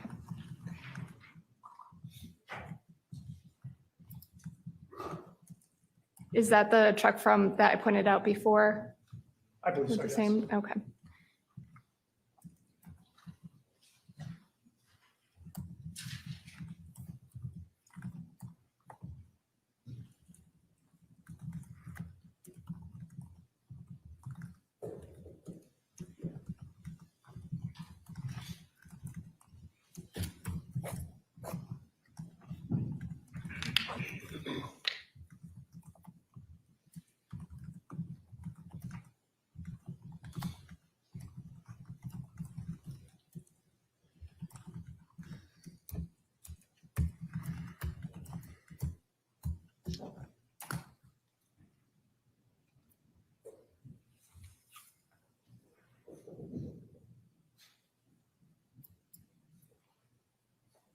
No, stop it there. So I'm going to go back to picture 1 with the map. If you can, is the area of that intersection depicted on this screen? Yeah, it's going to be over here.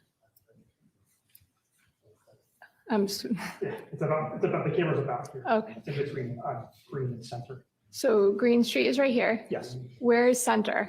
This is Center Street here. Okay. North-south. And this restaurant, Island Fish Head Restaurant, do you know, if you do, if that was Island Fish Head Restaurant in don't believe it 2019? I'm sorry? No, It wasn't, or you don't know? I don't know. Okay, thank you. Okay.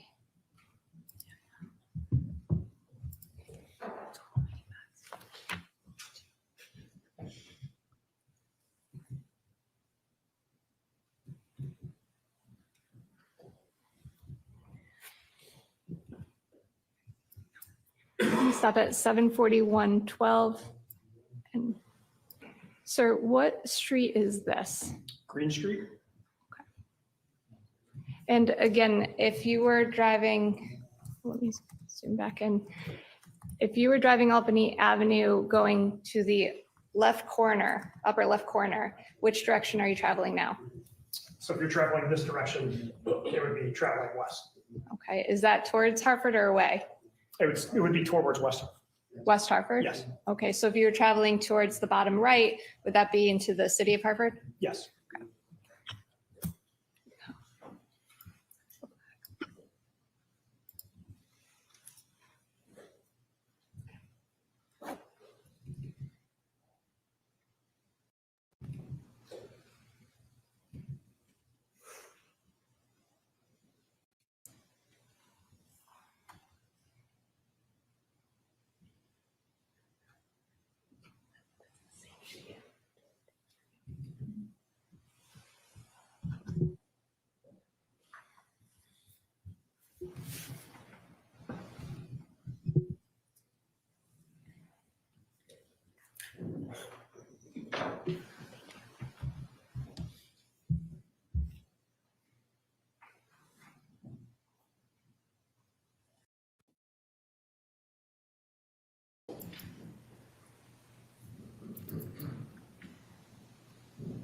Sir, what intersection are we at again? So this is Albany and Blue Hills. Is this the same camera that we started with? Yes. Okay. And oh. I apologize. Back at the map, sir, if you could just point out where we are now. So we're back at the same intersection. This is Milford Street, Albany Avenue, Blue Hills Avenue, and the camera is located in this southeast corner. Is the camera angled towards Hartford or away from Hartford? It's faced west, So away from Hartford? away from Hartford. Thank you.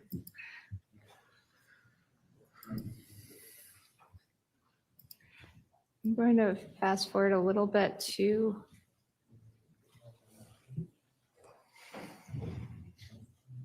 oh, 7:47:21. And again, sir, the street that's up here on the right, where the cursor is, do you see that? That's Adams Street. Okay.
Thank you, sir. If you can have a seat. Your Honor, the state's intention at this time is to ask about the witness and inquire about some further video that was obtained. I believe there's an objection to it at this time. Well, that's fairly general, so the court does not know what the video evidence is or what the objection is. Can we have a sidebar, please?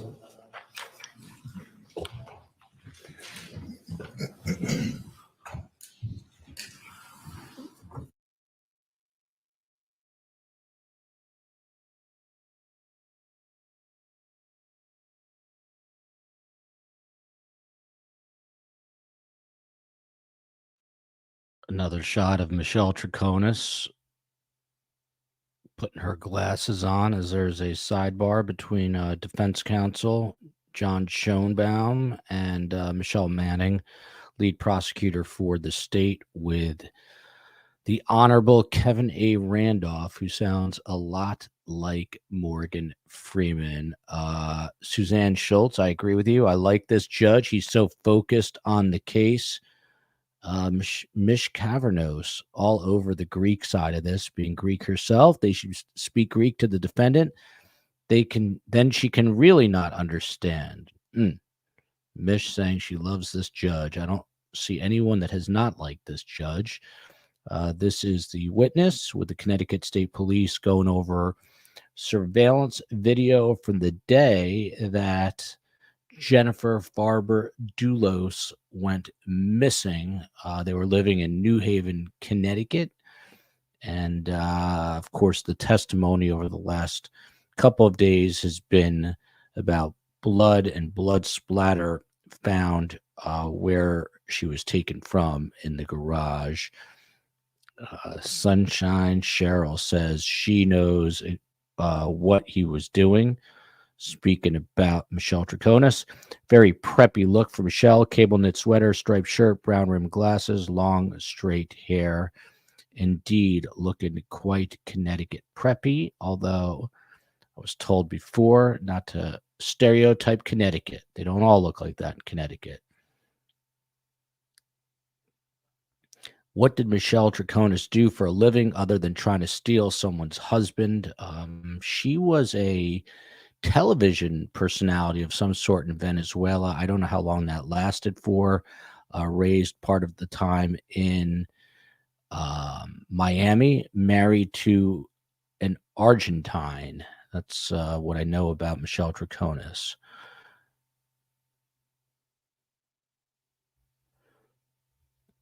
Elf says this prosecutor is going to lose the jury if she hasn't already. Kind of an interesting juxtaposition, if you will, with Georgia Kappelman and Sarah Dugan. This prosecutor seems a lot more gentle. How's that? She's not as tough as Georgia Kappelman might be. I'm not sure how the jury is going to read into that. Look a little bit. Question for the women and maybe some men. Does anyone get Botox? Look what's going on in this chat. Did I say splatter? I meant spatter. Thank you for correcting me if I said that. Blood spatter, not splatter. Copper Horse gifting 10 surviving the survivor memberships. Always generous. Susan Lynn just got back from Connecticut. This trial is huge there. Yes, it is. Big trial in the state of Connecticut. It's one of the higher profile trials right now going on around the United States of the America.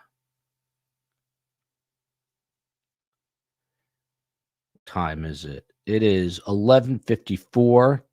They are likely to go another hour here, and then they will break for lunch.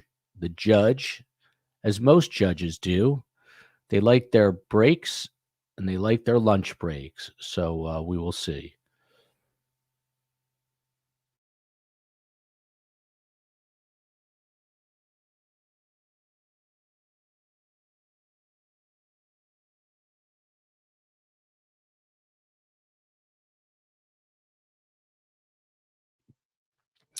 While we're in the break, let me just give a quick programming note. Thank you, Carrie Ann Shaflett. Love STS. We love you right back. Tonight at 7 o'clock on the Best Guests channel, we now have Best Guests and Best Trials, but on the regular channel, Best Guests, 7 p.m., we're going to be looking at Donna Adelson, going over this morning's hearing, plus reaction to my interview with lead Donna Adelson attorney, defense attorney Dan Rashbaum. Tomorrow night, we're going to be doing some more analysis on that. And I am trying to do a show tomorrow, if I can make it happen, at 5 p.m. Eastern time. I don't know if you've heard about these 3 Kansas City Chiefs football fans who are watching the playoff game at their friend's house. They were discovered frozen to death. There's a toxicology report expected back. Very weird story. The owner of the home where they were watching the game has not been charged, hasn't even been looked at, I don't think, as a possible suspect. So we're going to try to do that case tomorrow with 3 amazing detectives at 5, and then more Donna Adelson at 7 tomorrow. Look at this, Bonnie Lee Lopez. Those Kansas City fans that froze to death. Yes, they did. We are trying to look at that tomorrow night. Also, on Wednesday, I am trying to do a show on Scott Peterson. What's going on with the LA Innocence Project? Two of the original reporters, Laura Ingle and Ted Rollins, trying to get them on for Wednesday. So that is the week so far.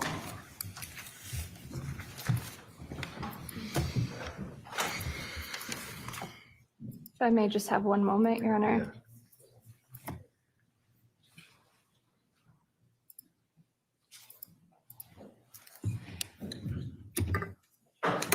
The state's intention now to play states 37 and inquire for the witness, Your Honor. Sir, if I may, Mr. Quint, prior to playing anything, were you asked to get, or was further video from C4 regarding the intersection of Albany Avenue and Garden Street obtained? Yes. Okay, and what time period? We were asked to save from the 24th to the 30th. Okay, was brief cam used at all during that time I period? don't recall. Okay, was that video given to anybody? Yes, Who was it given to? the state police. Okay, Your Honor, at this time, the state would offer 512. I can play it for the witness, but I don't know if counsel wishes to make an objection at this time. And if I may just inquire whether this is the a proper witness for that, if I may? Your Honor, this, Mr. Quint works at C4. I plan on opening up the video and inquiring the same questions as before, which is what camera this is and My question is, did this witness then obtain the one, or he used the word "we," which usually suggests it wasn't, unless it's the royal we?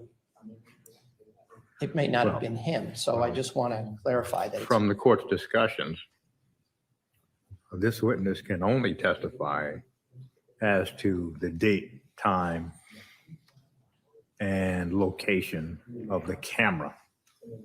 that's what the That court is- understands. Yes, Your Honor, that is all I'm going to inquire from this witness, is which camera this is, the date, the time it shows, and then the state's intention is to offer the video and then rest with Mr. Quint.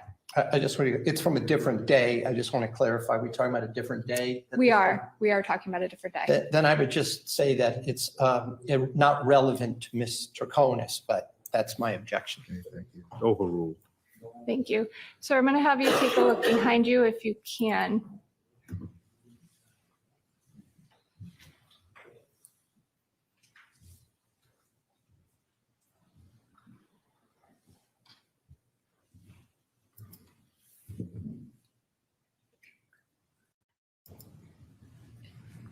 Now, sir, we only see three, I guess, pictures on the screen.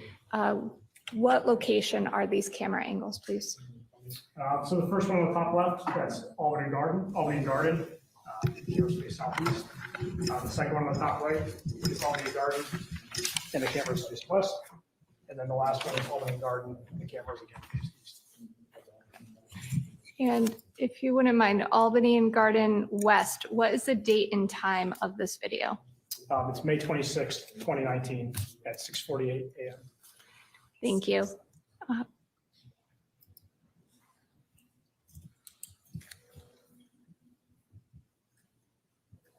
Sir, you can have a seat if you can. Thank you. And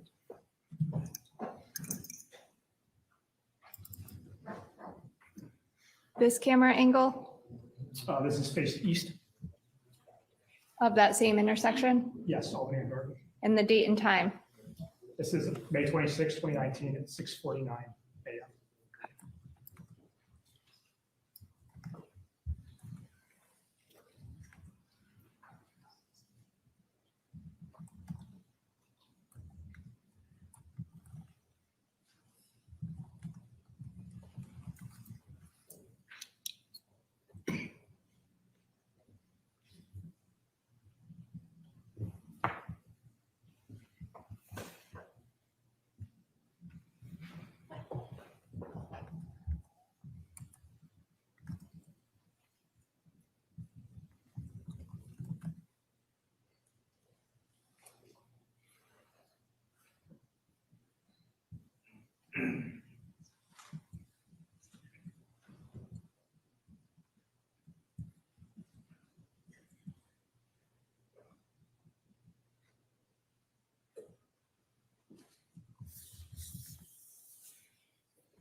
We'll stop at 6:52:17. Nothing further. Thank you.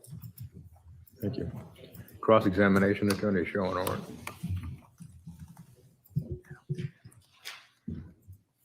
No questions. Thank you. Mr. Quinn, you may step down. Thank you.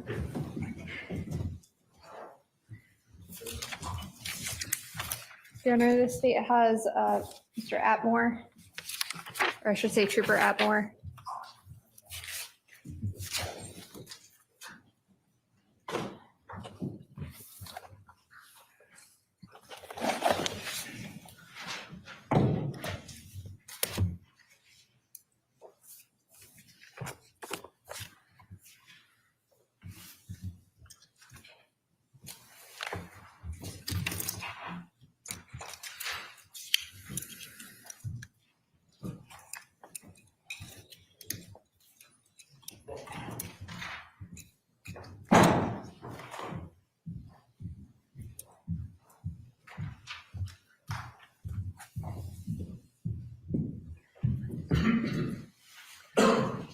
Please raise your right hand. Do you solemnly swear or solemnly and sincerely affirm, as the case may be, that the evidence you shall give concerning this case shall be the truth, the whole truth, and nothing but the truth, so help you God, or upon penalty of perjury? I do. Please state your name and spell it for the record. Brett Atmore, BrettAttmore. And your affiliation? I'm with the Connecticut State Police. Thank you. And you may be seated. Thank you. Thank you, Your Honor. May I inquire, Your Honor? Yes. Good. Actually, it's good afternoon, sir. How are you? I'm doing well. How are you? What is your current assignment with the Connecticut State Police? I'm the resident trooper in Barkhamsted. Okay, how long have you been the resident trooper at Barkhamsted? 2.5 years. Prior to that, what did you do? On and off, I've been a patrol trooper. And then I spent about 5 years in major crime. When you say major crime, was there a particular division or department you were assigned to? I was assigned out of the Troop H office, and prior to that, out of the Westbrook Troop F office. Troop H, does that cover? That's all of the, there's 13 different towns, highways, state buildings, prisons. In what areas? Hartford, greater Hartford area. So were you a part of the Central District Major Crimes? I was. Okay, for what years were you assigned to the Central District Major Crimes? 2016 to 2020. And with respect to, what types of investigations does Central District Major Crime investigate? Mostly larger scale crimes, felonies, robberies, homicides, that sort of, the more major crimes. And who was your sergeant in 2019? It would be Matt Gonzalez.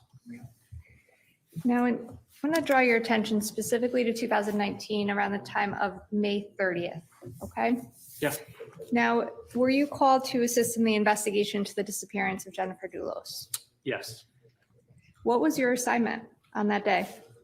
My supervisor had me go to C4, which is part of Hartford PD.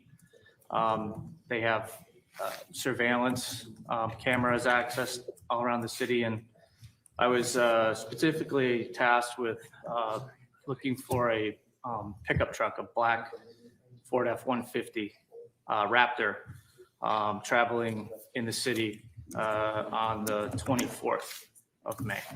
Was there a specific time frame you were asked to look for? It was roughly 7:30 p.m.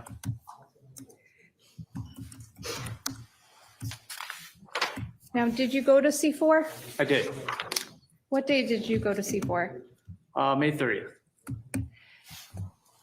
Now, did you review anything or watch any video cameras at C4? I did.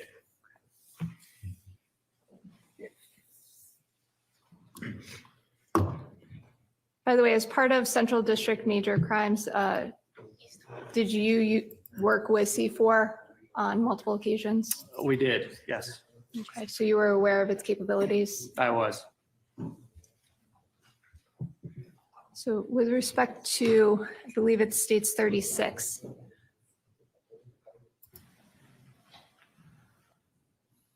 Sir, briefly, I'm going to have you take a look behind you. Do you recognize what's depicted there? I do. Okay, what is that? Cameras along Albany Ave, I believe, in Hartford. Okay. Now, when you arrived at C4 that day, did you observe, if I can,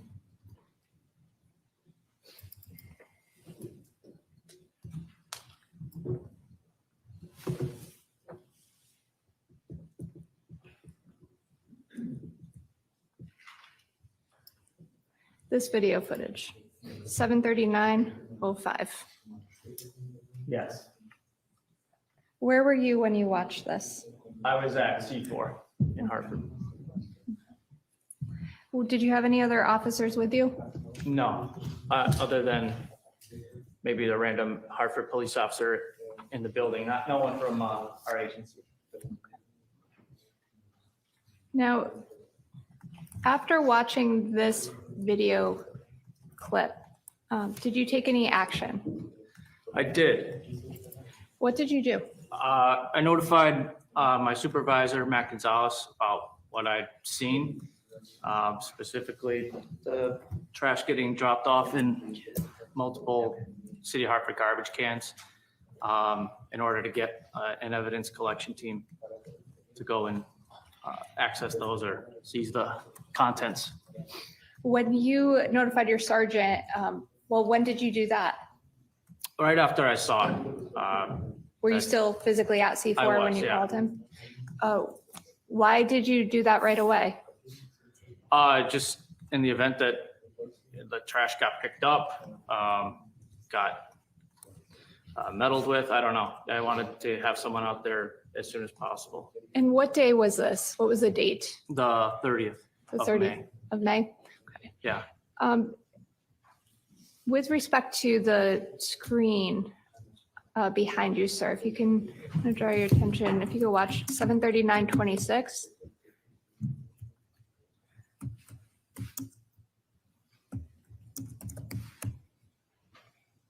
I'm going to stop it at 7:39:38. With respect to this garbage can, did you notify your sergeant with respect to that? I did. As well as this one? Yes. Okay. Now, did you look at other cameras as well? I did. Which ones? There was one captured Albany and Milford Street. One that was Albany and Garden. Okay. Well, Another one at Albany and Green. okay. And I think the last one was Albany and Adams. Do you see what's depicted here? I do. Okay, this is Albany and Blue Hills, I guess, if you can. So I'm gonna draw your attention to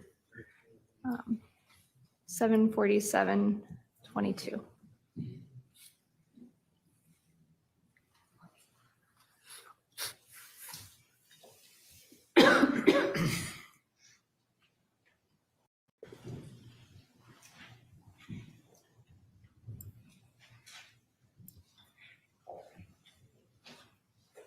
Now, sir, is this a video recording that you watched on May 30th, 2019? Yeah.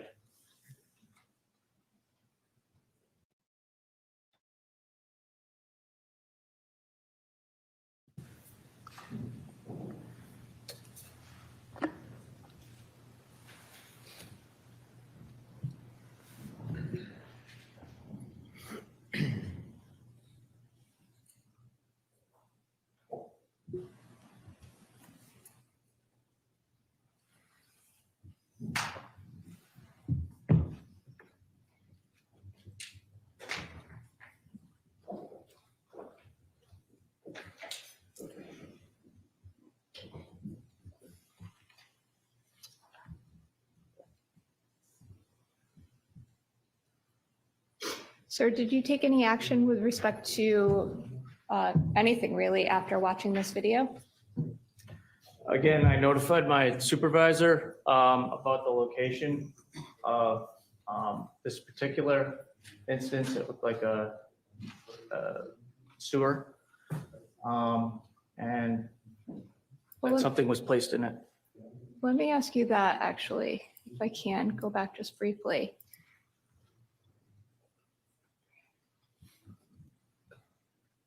Did you notify your supervisor with respect to the garbage can? Yes. Okay. And again, were you on still at C4 when you made that call? I was.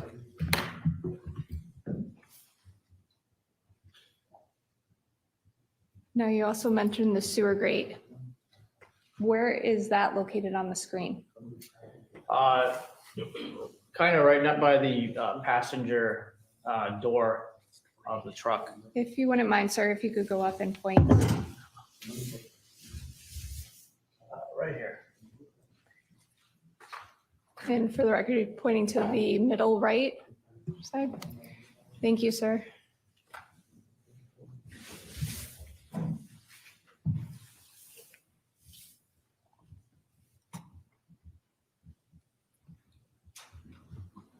And you also mentioned, I believe, Albany and Green, was that correct? Yes. If I may, I'm going to go to Albany and Center camera.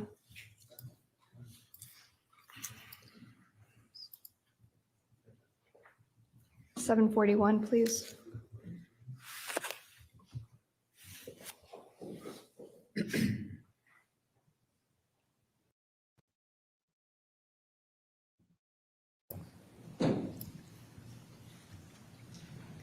Did you observe this while you were on C4 property? I did. And did you inform anybody after what you saw on this? Yeah, again, I notified my supervisor.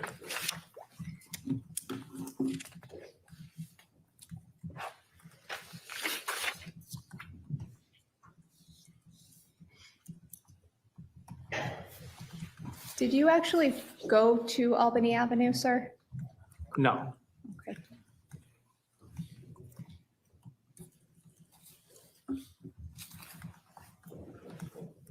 Now, do you recall what time of day this was that you watched these videos? Believe it was around 3 p.m. And after watching these videos and informing your sergeant, did you review other video from C4? I did. What video did you review? There was more video of the corner of Albany and Garden, and it was played up till I think the 26th of May.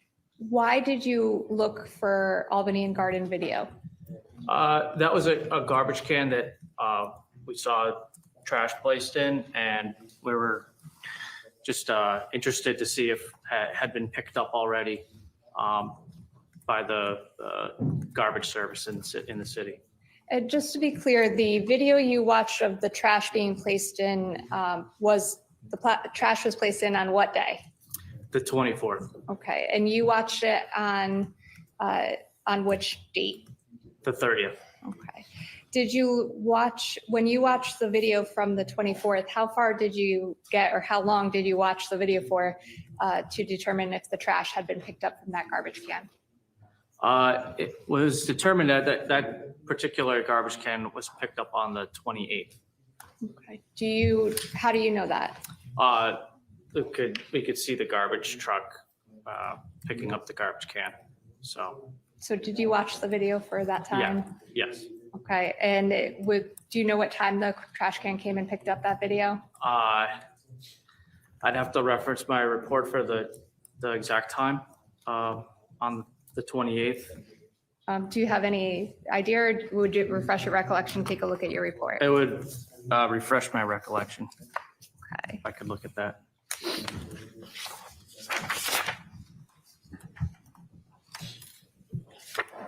If I may have a moment, Your Honor.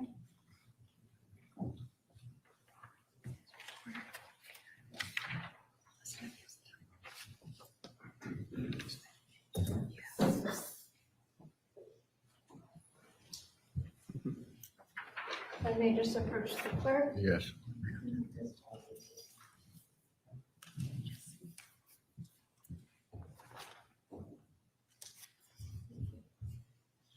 Sir, I'm going to show you what's been marked as states 38 for ID. I'm going to draw your attention to the second page, last paragraph. Please don't read it out loud. Take a minute and take a look at that, please. Okay, look, about 4:10 PM is when it got picked up. It was PM or AM? It doesn't, or does it not say? It doesn't say. So, So it does say hours, so maybe 4:10 AM. okay. Okay, I can have that back. Are you sure for 10 AM? or- Yeah.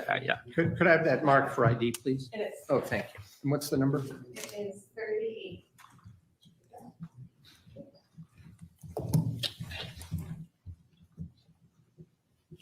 Now, in your review of that video, sir, that was Albany and Green? Or, I'm sorry, Albany and Garden? Albany and Garden. Yes. Did you watch it to see, or were you aware of any video of anybody else rifling through that garbage can? Your Honor, I'm going to object to asking this witness to characterize what was being seen in the videos. The jury saw it, they can speak for themselves. Well, the question is, did you observe anyone else rifling through the trash? I apologize, Your Honor. I will rephrase. Sir, did you see anybody else go through that garbage can? Yes. Okay, at what time or when, I should say? It was on the 26th of May, sometime around 6 AM.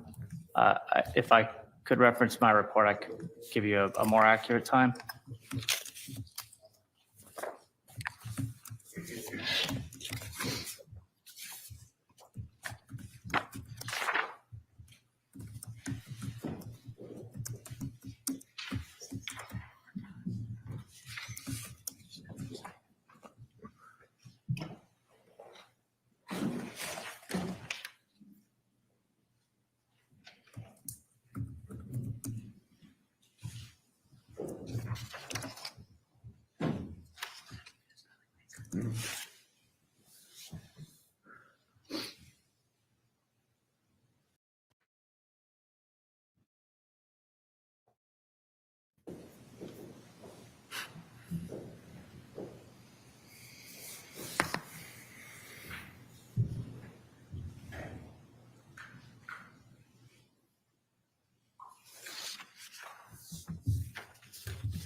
May I first report, Your Honor? Yes.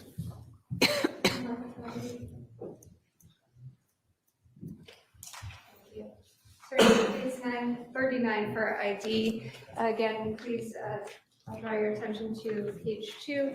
You can, don't read it out loud, just take a look and see if that refreshes your recollection as to the time.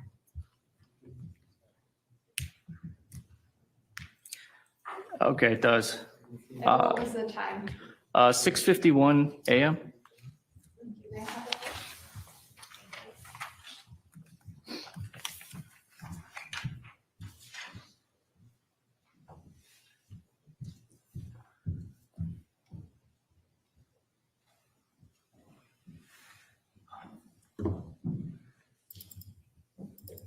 I'm going to draw your attention to states 37. Please take a look.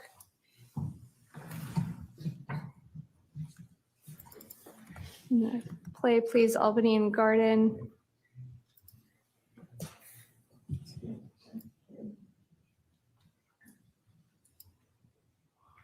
$650.25.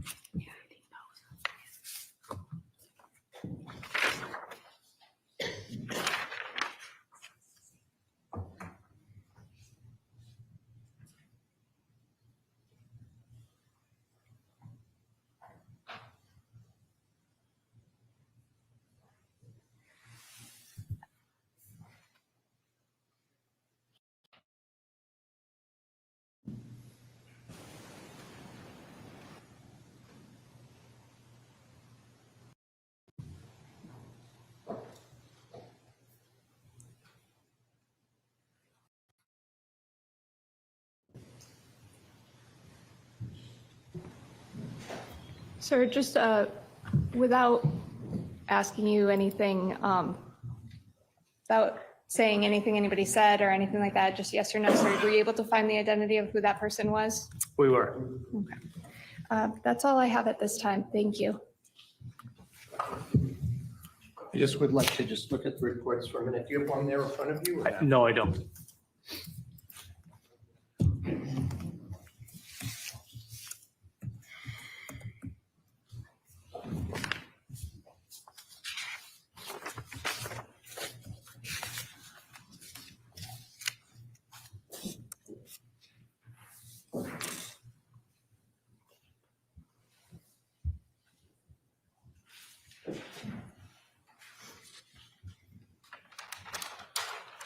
Sir, I just have like a couple of questions. So you had the snippets from these C4 video downloaded onto some kind of drive for you, correct? Correct. Is that on a flash drive, a DVD? What was it given to you on? I believe it was a flash drive. Did you pick what you wanted to have download? They had already assembled a footage of this vehicle's travels on Albany Ave. That's what I took.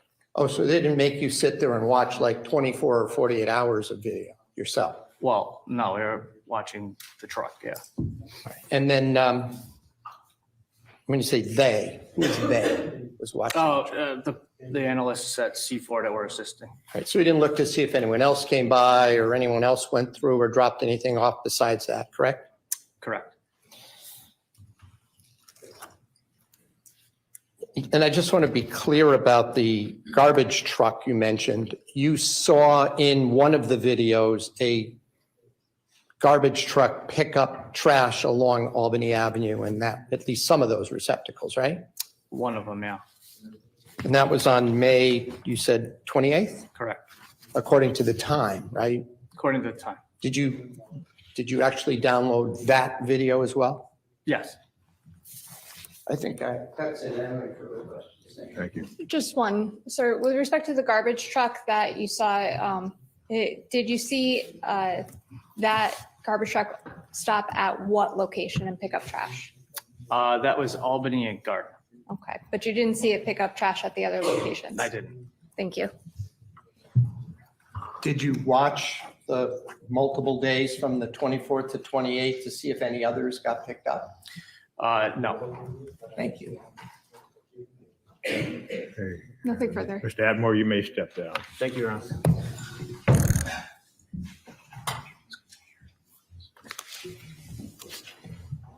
Your Honor, with respect to our next witness, I believe he was told to come for 1.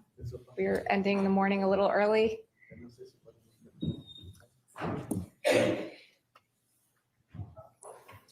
So you expect him for 2 o'clock? Yes, sir. Thank you. Well, ladies and gentlemen, if you are disappointed in that, we're sorry. We'll take our lunch and recess until 2 o'clock and resume with the state's witness at that time. Please do not discuss the case and have a good lunch. There you have it. Lunch break till 2 o'clock. There's Michelle Troconis. That last witness was from the Connecticut State Police talking about blood spatter, not splatter. And you're seeing Michelle Troconis with the glasses on her head. The state's next witness wasn't scheduled to arrive till 1 p.m. and lunch is at 1 p.m. So look at the chief of everything. I'm always here. So break now till 2 p.m. Eastern time. I'm going to head back to local headquarters where I am going to prepare for the show this evening. And I'll also be on school kid pickup duty because the COE's got things to do. Catch you guys on the flip side. Thank you for joining us at Best Trials in True Crime. Don't forget, best guests in true crime. We are all over it. You're a busy man, Joel. Never feel like I'm doing enough. It's part of my psyche. Not a good thing. See you soon.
Hi, everyone. It's the COE here. If you're just joining us, we've been on a lunch break. They said that we're getting back to the trial at 2 p.m. Eastern Time. It's now 2:03.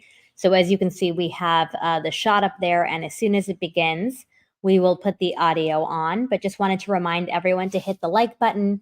Welcome on in. And I want to thank our first 13 members of this channel. Thank you all. Beyond generous. We're so excited to have all of you guys. And I think we now have something like 3,400 subscribers in a week. So big thank you to each and every one of you guys.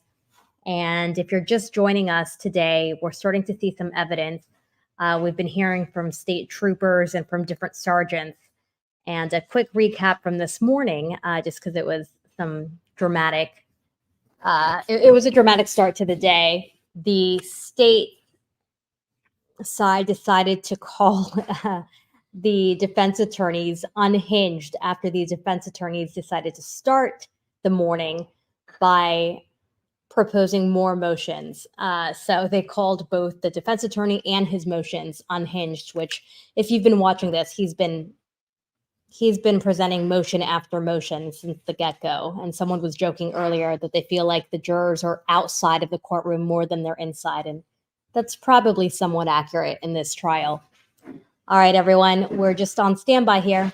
We should be starting soon. Sorry about all that noise.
Hi, everyone. It's the COE here. It is 2:20 Eastern Time.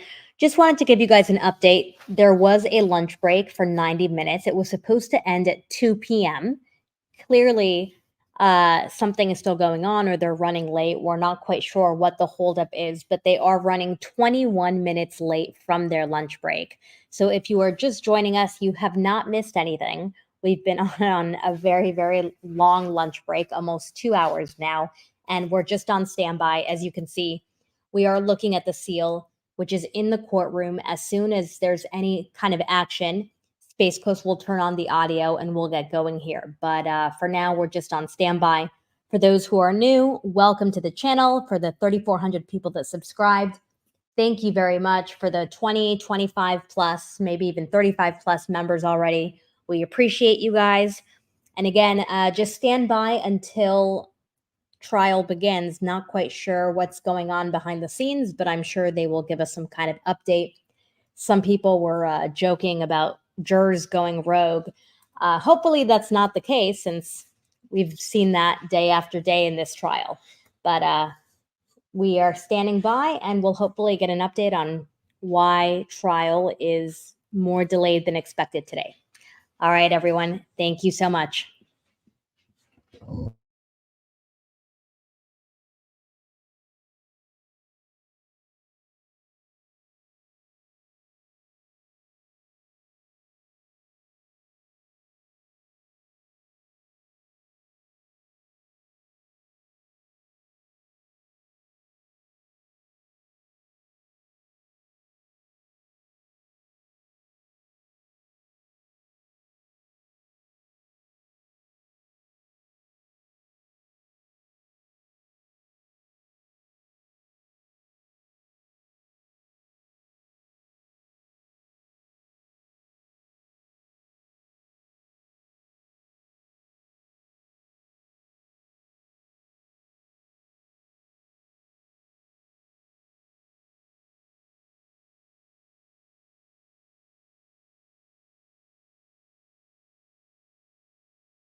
Hi, everyone. The COE here. If you're just joining us, it is 2:26 Eastern Time. The trial was taking a lunch break until 2 p.m. Eastern Time, and they are still on break. So clearly they are running behind or something is going on behind the scenes. I'm sure once we start up here, they'll let us know. But I just wanted to give you guys an update and communicate with those of you who are just joining us. If you're wondering, what did I miss? You haven't missed anything. Apologies here. I'm also letting our dog out to go potty. Multitasking. I also wanted to remind everyone that we do have regular programming today at 7 p.m. Joel is going live on the main STS channel. He will be doing a full in-depth panel on Donna Adelson's hearing from this morning. It was quite short. We're going to be airing clips showing Donna. She pretty much just responded, but we're going to have a full analysis of what that means and what we can expect. So if you haven't already, please go to the other channel and turn your notifications on for the 7 p.m. live show with Joel and some best guests. And yeah, for now, just stand by. And as soon as this trial begins, Space Coast will turn the audio on. Until then, have some water, hydrate, take a break, get some coffee, and we'll all sit tight. Thank you so much.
And really quickly, I know many of you are already familiar with this case, but I just want to take a moment today to remember the victim.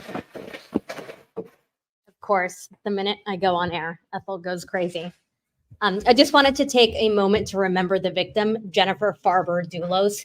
This is her. She was 50 years old when she was last seen on May 24th of 2019.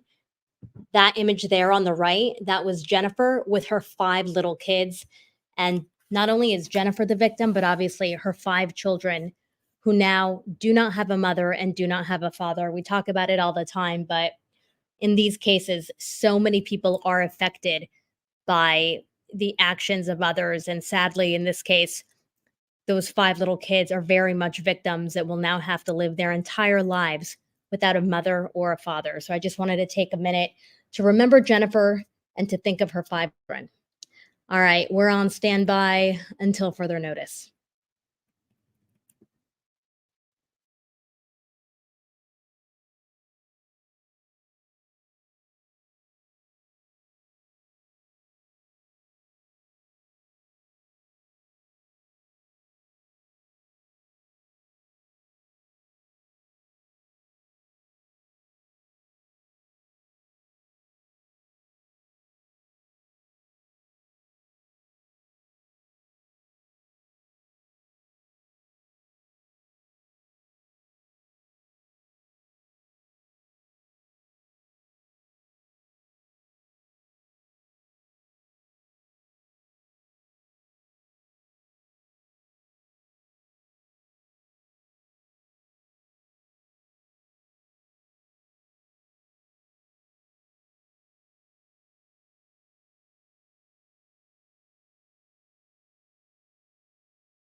And for those asking, I figured it's easier to just respond on here than to have to type it all out. Uh, from what we know, the 5 children are living with and being taken care of by their maternal grandmother. So that's Jennifer's mother, who is in her 80s. We're not quite sure whether or not the father's family is involved in any way. I really don't know that much about Fotis's family, to be honest. But Joel and I were just on the phone earlier with some TV news friends who used to be anchors in Connecticut. In fact, one of them still lives just blocks away from where Fotis and Jennifer lived together. It was that really big home that we showed you in the video about this case. So she was not only one of their neighbors, but she was also a TV news anchor who covered this while all of this was going on. So we plan to have them come on the show to give us some more insider information. We also plan to have another reporter, she's actually a correspondent at News Nation now, come on and speak to us. She interviewed Fotis. Dennis Murphy also interviewed Fotis. And so we are working to put a show together to give you more color about who these people were, what happened then, and give you perspective on the trial. I know a lot of us are watching it now and it feels like a very slow trial. They're going into the minutia of what happened, but to really have these guests come on, I think will really paint the picture of how devastating this case is, especially with, again, so many little young children. I mean, there were 5 young kids. So I just want to Joel and I were discussing trying to do a couple of stories where we really can not only talk about what happened, but talk more about Jennifer Farber-Dulos and who she was as a person as well. But I did want to clarify that the nanny is, I believe, still their nanny, but the grandmother has rights over them. But obviously, she's 80 years old and she has 5 young kids to now watch after. So I think it's probably a lot for them to take on.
Hi, all. If you're just joining us, it is 2:43 p.m. Eastern Time. And no, you're not going crazy. You are absolutely right. Trials should be going on right now. They were on a lunch break until 2 p.m. and 43 minutes later, 44 minutes later now, we are still waiting. So we're just on standby. We're not sure why they're running late today. I know sometimes if a witness is running late, they'll push it back since we're not physically there. We're just going to have to wait to see what they tell us. But I wanted to let you guys know that we're here on standby, just waiting. And as soon as it begins, you'll be able to hear it. And yeah, if you haven't already, please hit the like button. Please subscribe. Please turn your notifications on.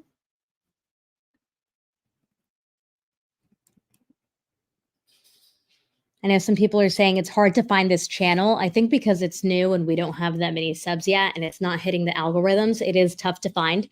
So if you haven't already, definitely subscribe and hit the like button.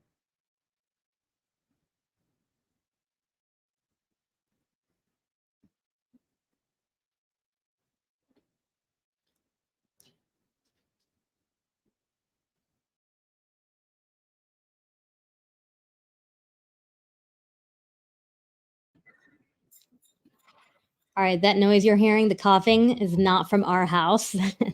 That's from the courtroom, so it sounds like they're going to be getting started soon. All right, let's stand by.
Hey guys, it's the COE here. Stand by. Space Coast is working on getting the sound up. Give us 1 minute, maybe less.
person who was missing resided in New Canaan. So the command staff at the time felt that that was the best place to work from. So that's why we were there.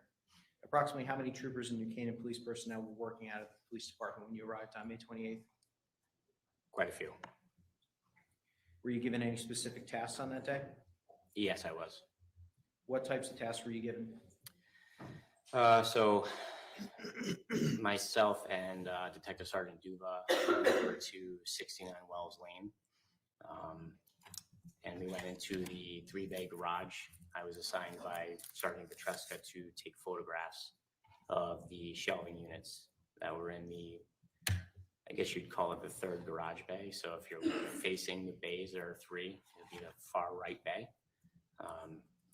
So I took photographs of the shelves, and the purpose of those photographs were to then interview the nanny of the family for the children down in New York City. And we wanted to show her those pictures to see if she could identify any items that may be out of place or missing, or that she didn't recognize. So that was the purpose of those photographs. If I were to show you those photographs, would you recognize them, sir? Yes, I would. For the record, Your Honor, we're projecting State's Exhibit 16, which is a disc.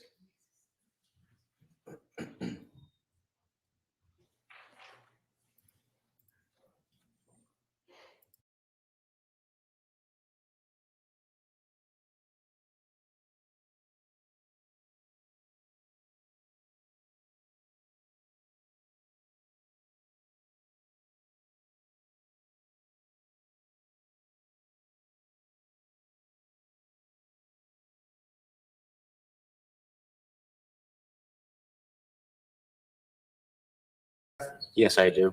What is that photograph of, sir? That is a photograph of a couple of the shelving units in the right garage bay located at 69 Wells Lane, New Canaan. Is that one of the photographs that you took when you went to 69 Wells Lane? Yes, it is. And I'm just going to ask if we can call up item number 4 now. Could you just indicate to the jury what we're looking at here? So this photograph is also of the shelving units that were in the garage. It's a little over from the other photograph, and it just depicts some sporting goods and Tupperware containers and some other items. Thank you. Did you ultimately go to New York City? Yes, What day? the same day. Who, if anyone, went to New York City with you? Detective Ryan Frechette. What borough of New York City did you go to?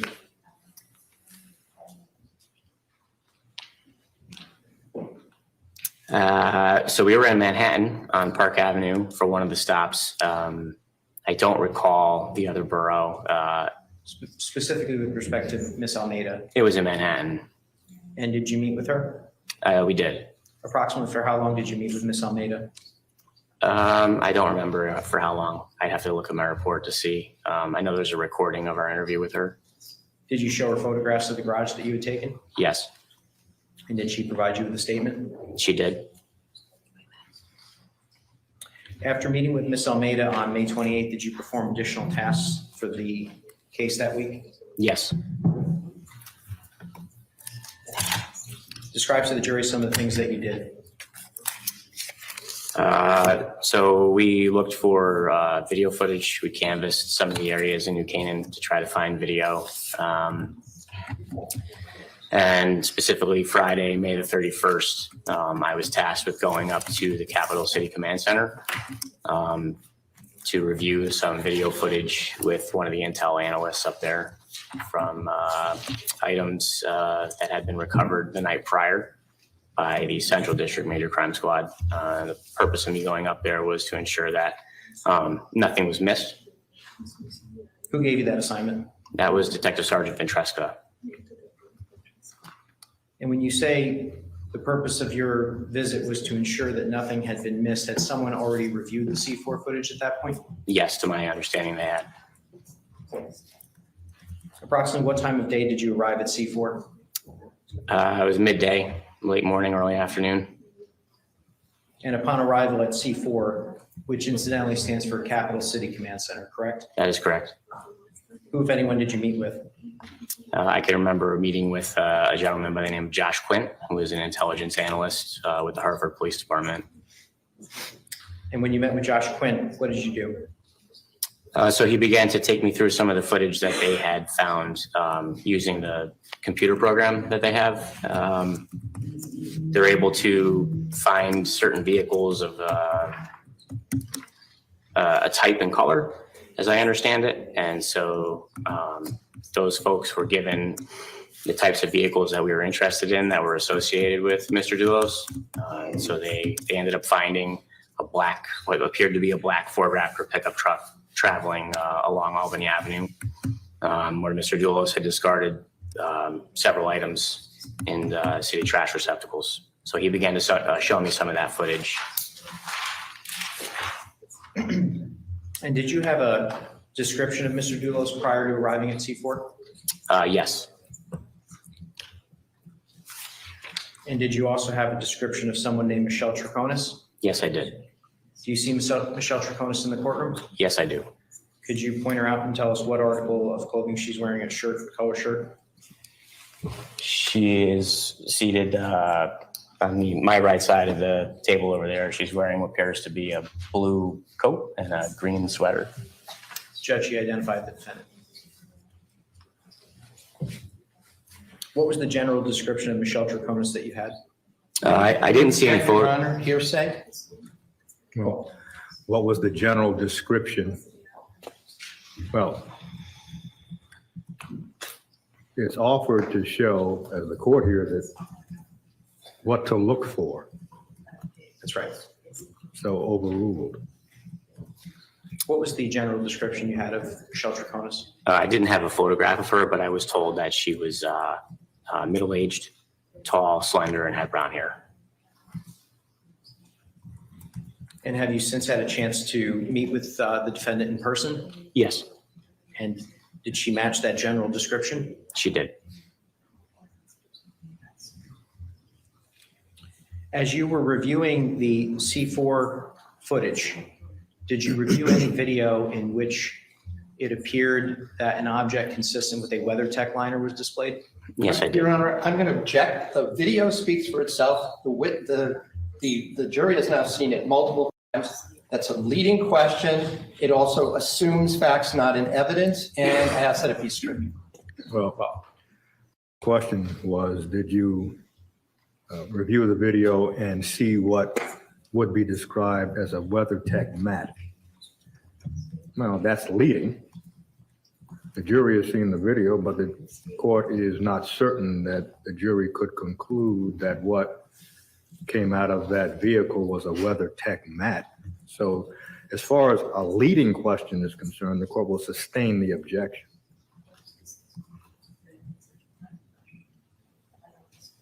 Did you review video in which someone, well, strike that. Did you also have a description of Mr. Doulos? Yes, I did. And what was that general description? Also the same, middle-aged, white male, average height and build. And did you review video in which Mr. Doulos had objects in his hands? Your Honor, I'm going to object. Nobody has identified the video individual at this point. So it's not only leading, but it's assuming facts not in it. I'll rephrase. Did you review video in which someone who matched the general description of Mr. Doulos that you had been provided had objects in his hands? Yes, I did. All right. And can you describe for the jury in general terms what type of objects you viewed in this individual's hands? Again, Your Honor, the jury has seen the video. It's not proper for this witness to editorialize about what's in the video. He can certainly testify to what he did, but to let him describe it is, I suggest, some of the jury on their own can figure that out. Well, the court disagrees that the jury on its own can figure that out. It is not clear that the jury could figure out that what was held was a WeatherTech mat. The jury can figure out what a garbage bag looks like, but the court is going to overrule the objection. You may answer, sir. I'm sorry, could you repeat the question for me? Did someone who matched the general description of Mr. Doulos have any objects in his hand, and can you describe what objects you viewed? Yes, so several. I observed the individual take what appeared to be contractor style black garbage bags from the rear of his vehicle. What I would describe to be a square or rectangular black rubber mat, consistent with being like a floor liner or something like that. Let's just stop there for just 1 second. If we can call up, I'm just going to ask. This is States 36.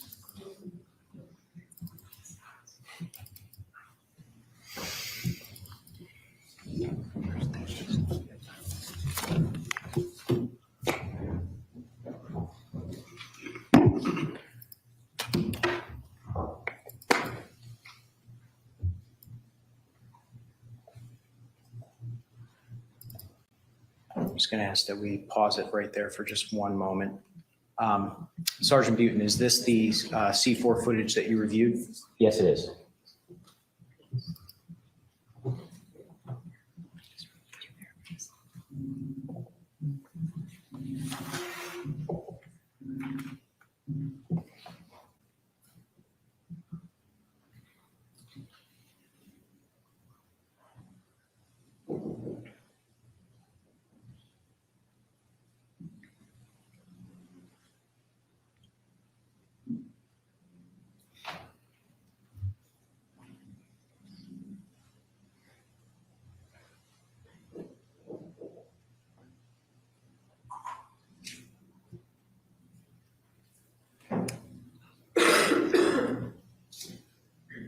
Just pause it for 1 second. We're just going to pause that for 1 second. Is this the mail that you were referencing earlier that matched the general description of Mr. Doulos? Yes, it is.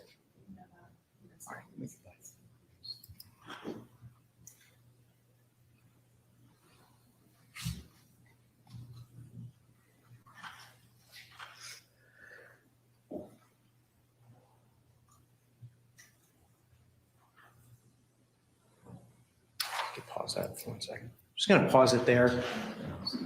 Sergeant Butin, you testified earlier that you observed this male holding what appeared to be a rubber mat. Is that correct? Correct. Is this the object that you were referring to? Yes, it is. And again, Your Honor, I just want to make clear, I'm objecting. This is lay opinion. It's speculation. There's no, from this, you could certainly not tell what material it's made out of. It's irrelevant. And I also just would throw in that it's a characterization of a video. This is not firsthand. So, and finally, this is, I would say, a violation of the Code of Evidence 4-3. Well, the court, based on the video and the objection, would pose a question. Sergeant Butin, did you find out later that that was a square or rectangular rubber mat? Or did you determine that just from this video that that was a square rectangular rubber mat? So it appears to me just based on the video, Your Honor, but I also had knowledge of the fact that there was one missing. Well, again, it's now. Well, the answer is it appears that way, but I took other things into consideration. That's the answer, which suggests to this court that the video alone does not suggest that this is a black square rubber mat. The video alone, according to this witness, he did not conclude on the video alone that that was a WeatherTech mat. So you may proceed. Yeah, and just to be clear, you're not 100% sure what that is, correct? Absolutely not. You're testifying it's consistent with what Again, appears to be.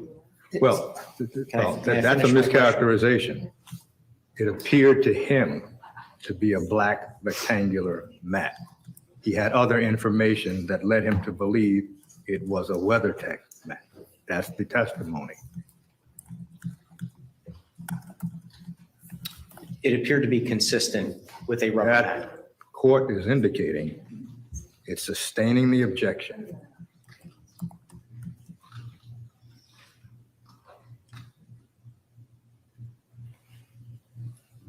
You can finish playing it.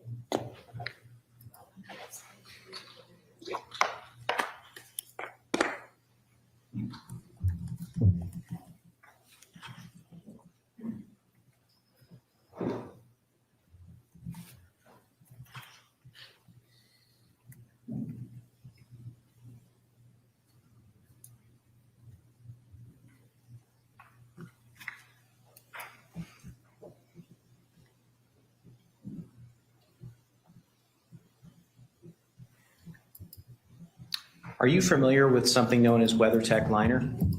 Yes, I am. What is WeatherTech liner? They're laser cut floor liners. I actually own a pair myself. The company is here in the United States, and they basically make custom floor liners for a multitude of different vehicles, makes, models, and years and whatnot. They make front and rear floor liners, utility area liners, seat covers, etc. The commercials are all over TV. And what material are WeatherTech liners made out of? A black rubber material, or a hardened plastic, I guess would probably be a better description. But the mats in the back are more rubber.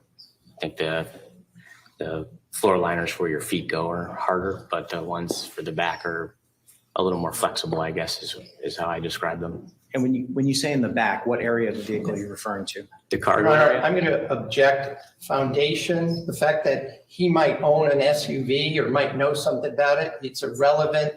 And he's not an expert in this area. He doesn't work for the WeatherTech or any other company that installs mats. So therefore, I would argue that this is not appropriate question. Well, the question has to do with what does WeatherTech manufacture?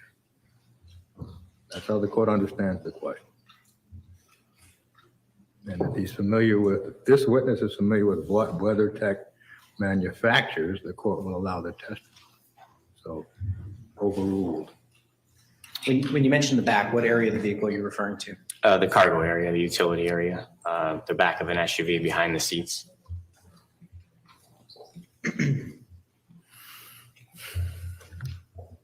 Did there come a point in time where you reviewed additional surveillance footage in which the person who appeared to be the same male operator discarded additional items? Yes. Can you describe that for the jury? Yes. So the final stop that the individual appearing to be Mr. Doulos made was on Albany Avenue in front of a Jamaican bakery, I believe at the intersection of Blue Hills Avenue. He exited his vehicle with what appeared to be maybe a pile of papers or something. Again, Your Honor, I don't know what it was. I'm objecting. What appears, again, is the same thing. If it's Well- not recovered, Well, he just indicated he did not know what it was. So perhaps you did not hear that part of his response. He said, it appears to be paper. I don't know what it was, is what he said. He exited his vehicle with, I don't know what it was. That's the testimony. That's overruled. So he exited the vehicle with unknown objects, something in his hands. I just couldn't make out what. And he walked over to the trash receptacle and he discarded whatever that unknown object or group of objects were. However, another object remained in his hand that he did not discard in the garbage. And at C4, they have very large screen TVs, much like this one, and they can zoom in. And when we zoomed in, Mr. Quint and myself were of the opinion that it looked objection. Well, sustained. When you zoomed in, were you able to see the colors of the object discarded in the sewer more clearly? Yes. Can you describe to the jury what color the object was?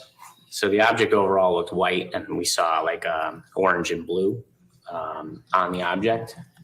And I could say what that to me that looked like, but No, that's all right. okay.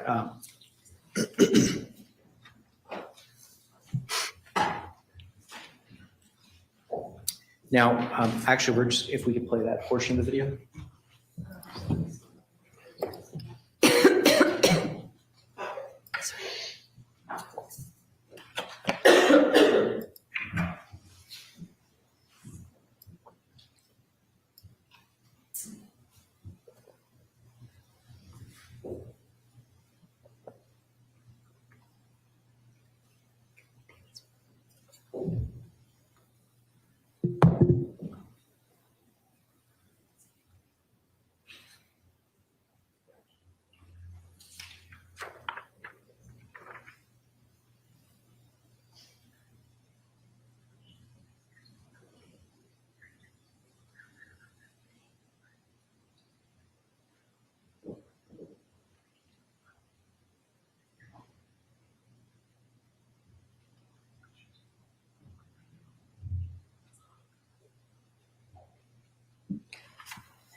If we could pause it right there.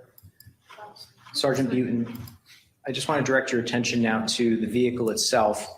Does it appear as though a female passenger has exited the vehicle at this I'm point? going to object. First of all, it's a mischaracterization. Nobody's exited it. And second of all, we're again having him characterize what's on the video that all of these jurors can see. I would submit that under State versus Holly, it's improper for a lay witness to narrate a video when he wasn't present for the incident. So if I can just be heard on this, Your Honor, and if I have to be heard at sidebar, I will, but I'd like to make an offer of proof to the court. Well, the question is, does it appear to you as if a female is exiting the Raptor? That's the question. So does it appear to you that a female passenger is exiting the Raptor? Well, the question itself, you can be heard, counsel, the question itself is an interpretive narrative. What the court and the jury is able to see is a door open, someone leaning out of that door. The issue of whether it's a female and whether she's exiting in the common sense of exiting as in getting out of the vehicle, according to this video, would be a mischaracterization. I'll rephrase, Judge. So Can you just, at this point, the video is paused. Can you, directing your attention now to the individual just above the male operator, can you describe that individual for the jury? Again, Your Honor, I think the image speaks for itself, and this witness is not in any better position than the jurors to see what's in the video. Well, In fact, maybe you could sharpen the question, counsel. Can you describe the individual? What is seen here, you cannot tell height or weight. So what can be described from what is on the video is fairly limited. If that's the video from which you are asking the question. It is, Your Honor. I'm just simply asking him to describe what he's observing on the video.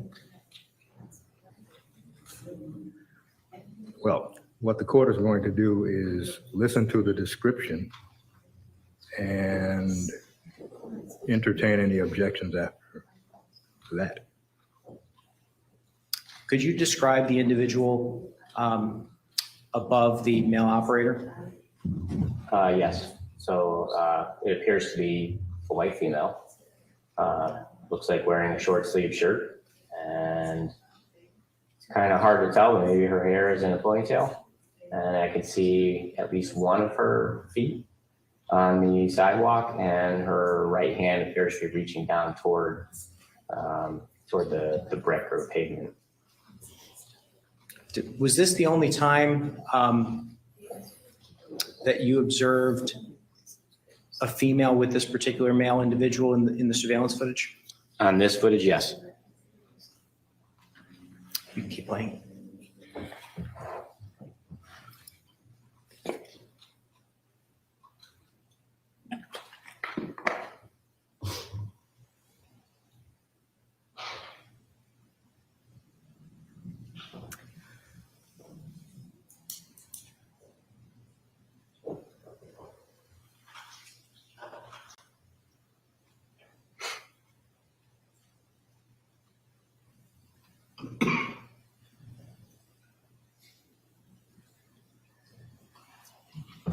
Sergeant Butin, where on Albany Avenue is this particular trash receptacle and sewer located?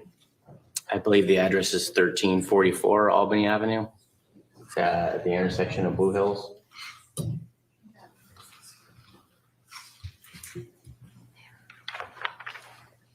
Based on what you saw on this video, can you describe for the jury what actions you took? Yes. So as I stated earlier, the individual appearing to be Mr. Doulos threw some items. I'm going to or object. an The item. question was, what did you do next? And instead, he's giving another narrative. Well, the question is, well, what did you do after reviewing the video? And he began by saying the individual who appeared to be Mr. Doulos, this is preliminary, as the court hears it, overruled.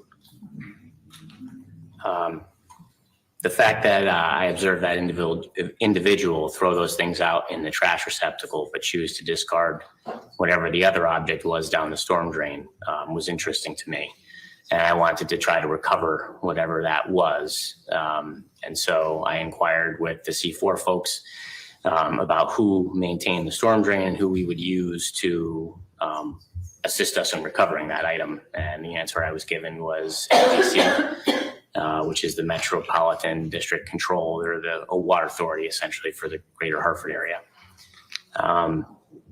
They sent out a pump truck to us out on the street. Let me ask you another question. Sure. Did you head to this area of Albany Avenue? Yes. Approximately how long did it take you to arrive? I don't remember. Was it within the hour, would you say? Yes. And who, if anyone, from the state police met you at this location? Detective Fitzsimons, Detective Zella, who was on the dive team, Trooper Sanders, Trooper Chapman, also divers. I had divers come just because I didn't know what we were going to encounter, if we were going to need them to go down there, or if the pump truck was going to be able to facilitate removing the item. A lot of unknowns, so I was just trying to think outside the box and bring whatever resources I knew we had available to the area. And you indicated that MDC showed up with a pump truck. Is that correct? That's correct. And once MDC arrived with the pump truck, what happened next? Detective Zella and myself basically told them to empty out the truck. They had relayed to us that they were pumping out other drains that day. And we wanted to ensure that the tank itself was empty, so that if whatever was down there maybe was sucked up the hose, we'd be able to empty out the back and definitively say that whatever was in the tank came from that particular storm drain. Did the MDC truck leave at that point? Yes, Did it eventually return? it did. Approximately how long did it take to return? Maybe a half an hour or so. And during this half hour, did you remain at that location with your fellow state police officers? I left quickly to meet up with the search and rescue canines. I gave them a map so they could begin to search the area of Albany and Milford. The footage depicted that black Raptor turning onto Milford Street and disappearing for some time before it came back out into the view on Albany Ave. So I got the search and rescue canines into that area so that they could begin to search that area. And after I met with them, I came back to the area of the storm drain. And were you present when the MDC truck arrived? Yes.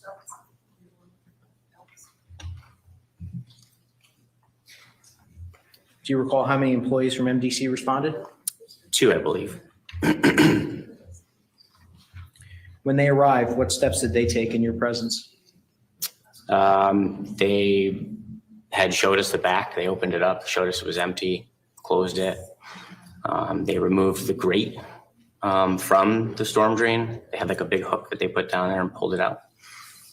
They lowered a hose down into the storm drain where all the water was, and they turned on their truck and started to suck out water.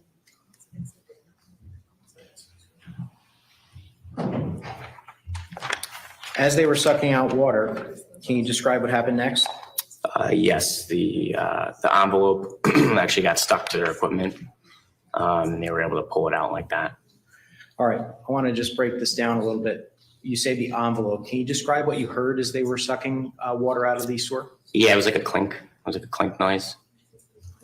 And after you heard the clink noise, what did you see next? As they began to lift their equipment up, you could see that there was an envelope, like a FedEx envelope, that was coming up out of the water with their equipment. And Detective Fitzsimons had gloved hands, and he reached in and recovered the envelope and put it over by the sidewalk, opened it up. And when he opened it up to pull out the contents, we saw 2 Connecticut license plates in the envelope. Were photographs taken of those license plates? Yes. May I have this marked for identification, Your Honor? What number? Well, not yet, but yes.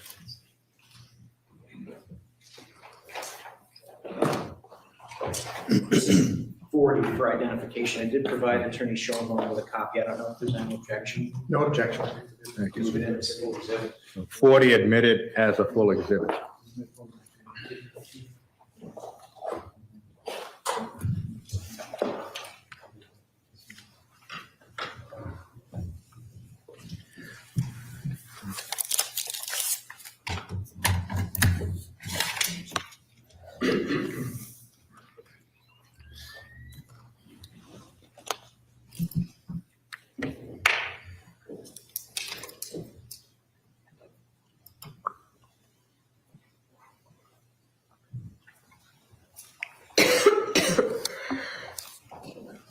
Excuse me.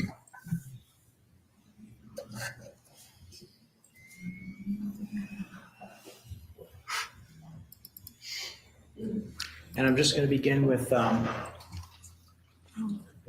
displaying a photograph labeled 683_0001.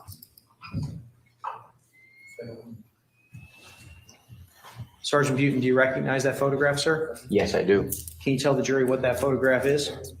That photograph is a picture of the white envelope that was recovered from the storm drain on Albany and Blue Hills on And did Friday, you- May 31st. Did you witness this envelope in the position it is in this photograph? Yes. Showing you photograph labeled 683_0002. Are those the license plates? Yes, they are. And did you view these license plates in their position as Yes. they are in this photograph? Yes.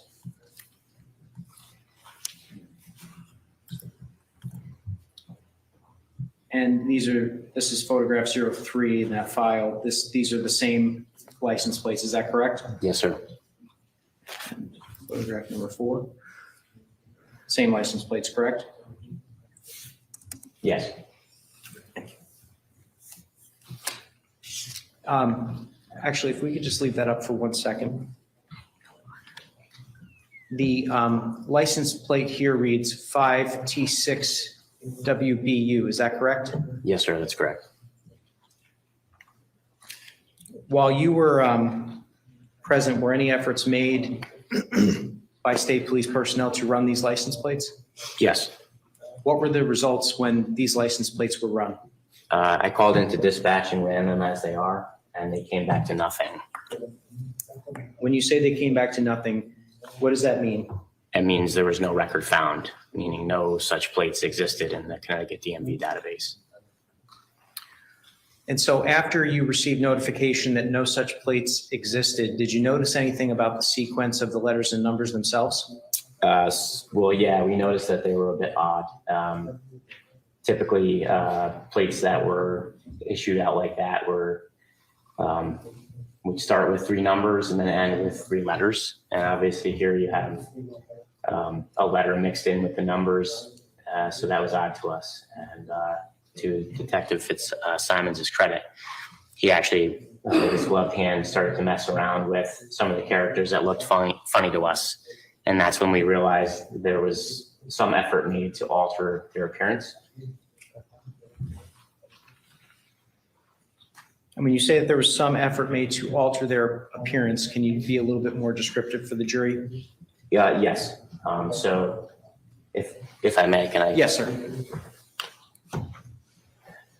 So this T here, when Detective Fitzsimons messed around with it, we could see that the top portion actually wasn't the plate itself. It was some type of blue tape with like a clear adhesive is the best way I could describe it.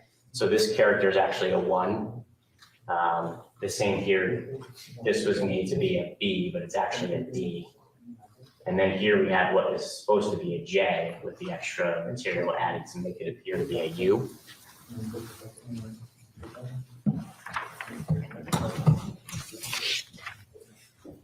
So were you able to discern what the actual plate numbers and letters were? Yes. And was a subsequent search done for those particular plates? Yes, it was. Who did that? I did. And what were the results, sir? So I called dispatch back and ran the plates the correct way. And they came back canceled on a 2007 Chevy Suburban that was registered to Mr. Doulos.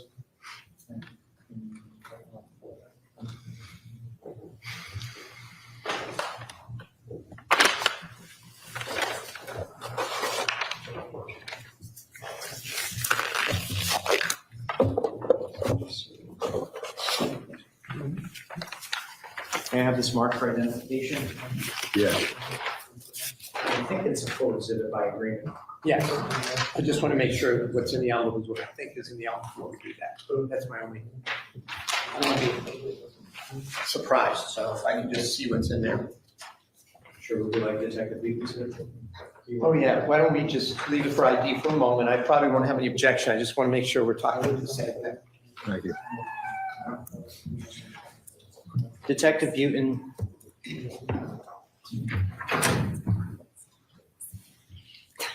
Better pair. Detective Buton, did you seize those license plates? Yes, And how were those license plates seized? I put them into a bag and secured them in the trunk of my cruiser. And if I were to show you license plates, would you recognize them? Yes, I would. We have some gloves in front of you, sir. Oh, very good. So at this point, I'm just going to ask, well, firstly, let me ask a preliminary question. There is evidence tape on this particular exhibit, is that correct? Yes, And there's also what appears to be numbers DSS 19002984. That's the state laboratory number, is that correct? that's correct. So these license plates have been sent to the state lab since you seized them, is that fair to say? That would be accurate, yes. All right. I'm just going to ask that you cut open this envelope and just peer inside and tell us what you see. Okay.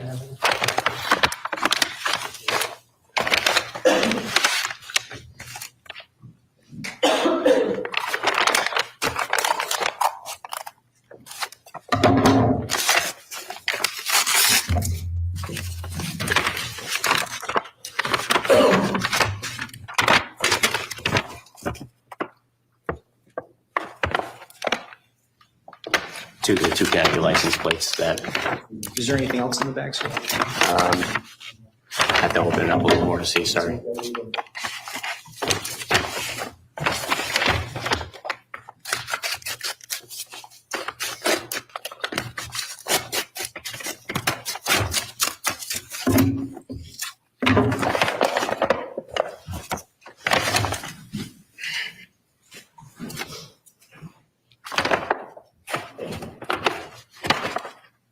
Yes, there is.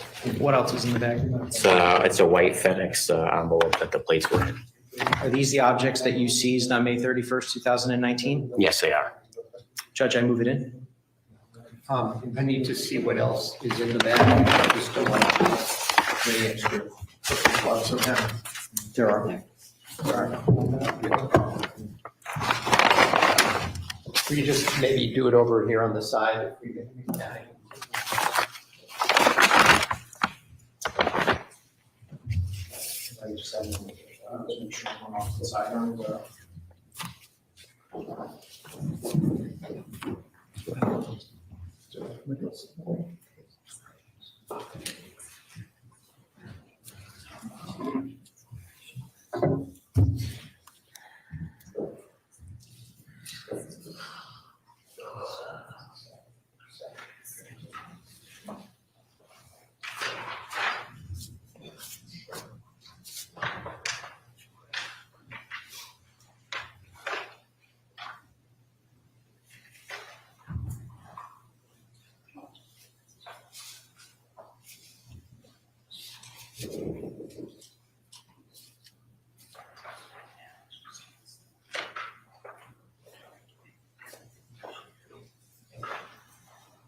I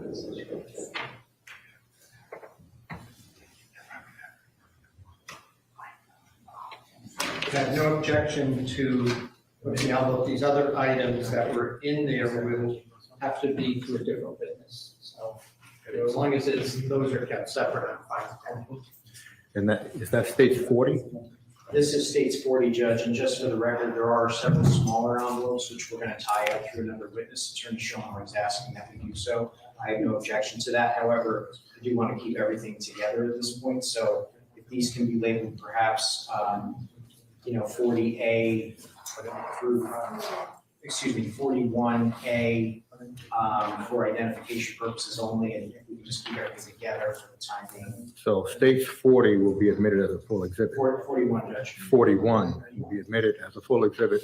41A is for ID purposes only. Correct. Actually, there's several of them. So we'll just label them A through. How many are there? 7.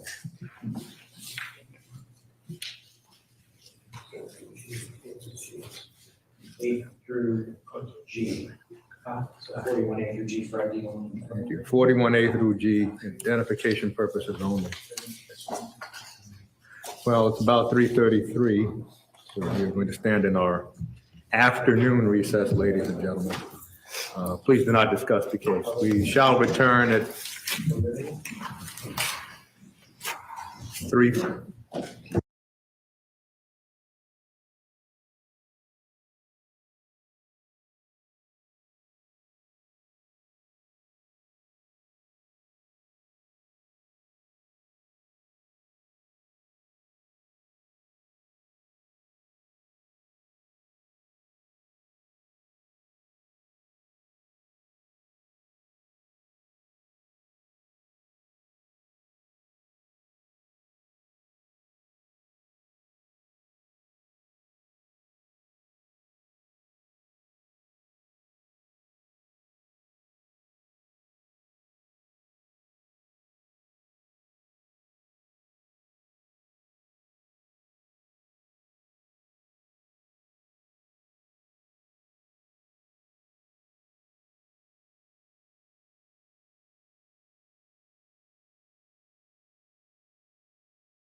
The box.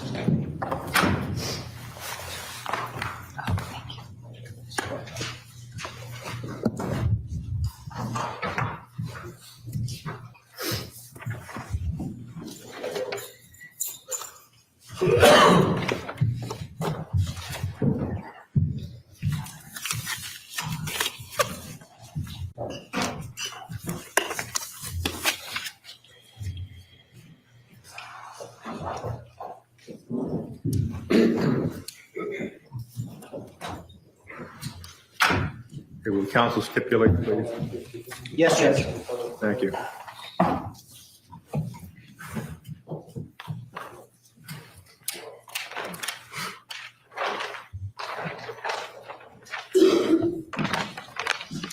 Handing you what's been entered into evidence. States Exhibit 41. I'm just going to ask that you take out the license plates and the FedEx envelope only. Okay.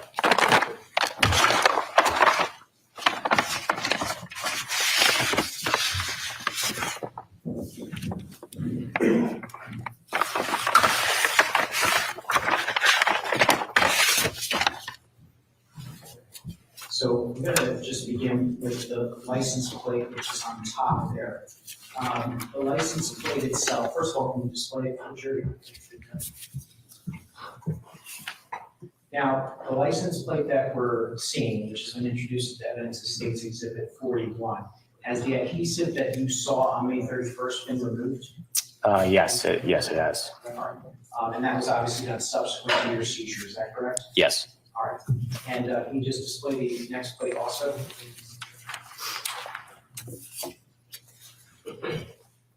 And similar situation, the adhesive that you had discussed earlier has been removed, is that correct? Yes. And I'm just going to ask if you could just fan out the FedEx envelope for the jury as well.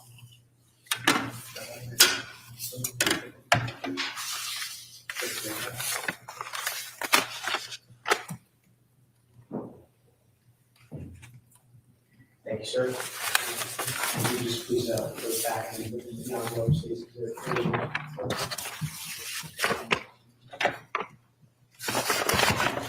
Before we proceed, we would ask the photographer during the course of the testimony, please return to the designated area.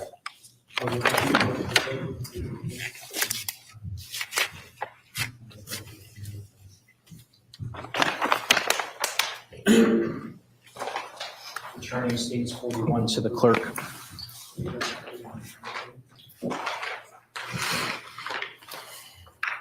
Sergeant Butin, are those the items that you seized from the sewer drain on Albany Avenue on May 31st, 2019? Yes, they are. And did you subsequently turn over those items to Detective Matthew Riley of the State Police? Yes. If I just have a moment, Judge. Yes. Nothing additional at this time, Your Honor. Your cross-examination. Thank you.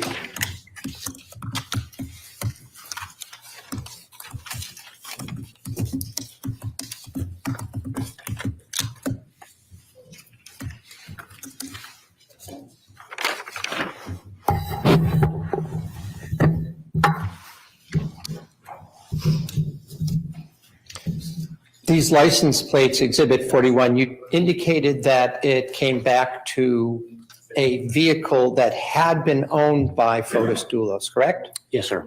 And as I understand it, that was a 2007 Chevy Suburban, is that correct? That is correct. That Chevy Suburban and these license plates, let me withdraw that and ask it a different way. The license plates had been canceled for many years, correct? I believe so. Yes, sir. The Chevy Suburban had not been registered to Mr. Doulos or his company for many years, correct? That's accurate. Yes. At least, you said at least since 2015, if not earlier, right? I don't recall the exact day, but that sounds about right. The reason I'm asking to clarify, there's been some testimony that he owned a Chevy Suburban in 2019, correct? I believe it was a newer model. Yes, sir. That's what I was going to get to. So that model had its own registration, right? Correct. And different license plates, right? Yes. This was a vehicle that he had owned maybe prior to 2015, if not several years earlier, right? At least as early as 2007, yes, sir. Well, when it was, When it's a 2007 vehicle, so. right, but I'm saying it ceased to be registered to him at least before 2015, correct? I can't give you the exact year when they were canceled without looking at the teletypes, but that sounds fair enough. All right, well, there may be some evidence of that further down. I was just trying to remember if you recollected that when you did you said you had somebody run those plates, right? Yes, I did. And that would be through the Department of Motor Vehicles, right? Well, yes, sir. So a dispatcher would use the collect system, which accesses the DMV database. Yes. Yeah, and for the record, collect that's what it's called, COLLECT. They can look up old motor vehicle registrations, right? Among other things, yes, sir. And license plates. Yes. And see who was the last person to have those plates registered to them, correct? Accurate, yes, sir. Okay, very good. When you testified that you saw a female, or that you described the video that was at that location near, I think it was Green Street, correct? Maybe in between. Blue Hills. Blue Hills, yes, sir. Blue Hills, okay. So when you described that, you said that I think the words you used, that it met the general description of what you understood to be Michelle Troconis, right? Yes. And you gave a general description of her to the jury, right? Yes. And you're aware that Michelle Troconis told your colleagues that was in fact her in the Ford Raptor, correct? I am now, yes. And you're also aware that she told your fellow state police officers that the driver in fact was Fotis Doulos on that day, right? As I sit here today, yes. Right. So when we're talking about it looks like, maybe, at least my client told the police, yes, that's me and that's Fotis Doulos in that vehicle, right? Yes, sir.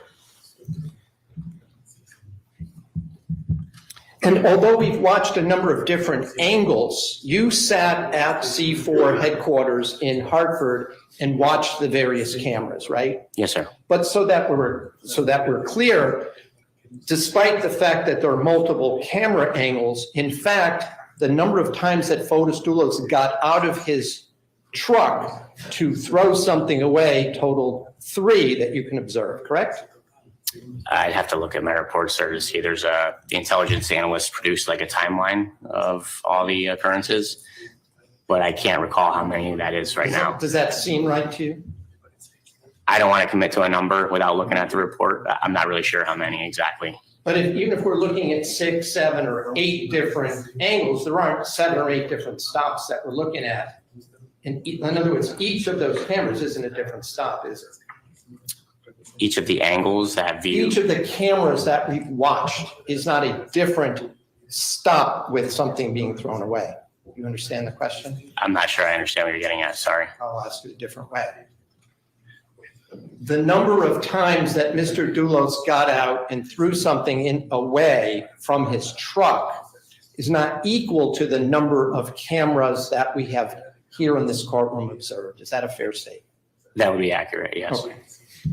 In other words, we've seen more cameras than actual throwaway stops, right?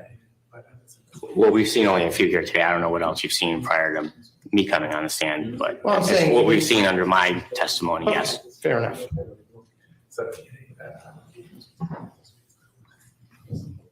Now, as far as what we've watched since you've been here, the garbage bags that you observed being thrown away were all black garbage bags, correct? I believe so, yes.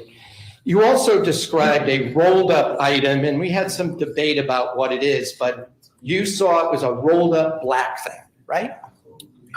Yes, sir. And whatever that was, it had some kind of a white mark or white area that one could see as it's being carried over to a garbage pail that's not on the street, but next to a building, right? Yes. Were you able to determine what that label or white mark was? I can only speculate. I have no idea. Right. Well, I'm saying, other than that, you weren't able to use any of your, state police camera equipment or anything to be able to zoom in, or the C4 to zoom in on what that is? No, sir. My understanding that I think an individual took that mat away prior to it being recovered. So I don't think it was ever recovered. Okay, well, let's back up. I'm talking about from the cameras at the time it's being carried over to the side of a building by Mr. Doulos. Were you able to zoom in or use anything to figure out what that mark, that white spot was? No, sir. Now, it said something that I wanted to follow up on it. I'm curious about that. You said that someone took it away. Is that right?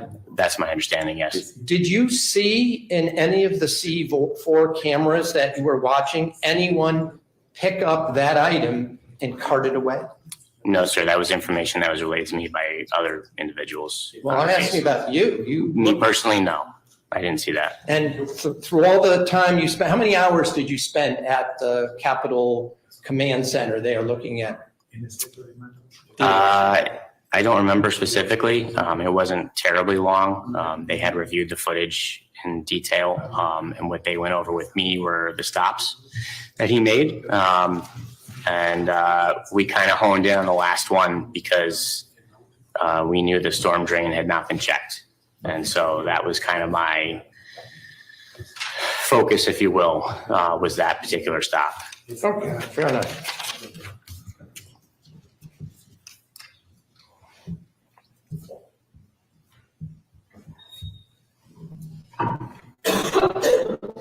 And just so we're also clear, from the video you saw, you could not tell whether that rolled up item was carpeting or plastic or rubber, or any particular material. Is that right? It could have been anything. It could have been anything. There's no way to actually ever know unless I actually went there and put my hands on it. And although Mr. McGinnis kept talking about WeatherTech, it could have been any brand of any kind of plastic or rubber mat, right? Yeah, that's accurate.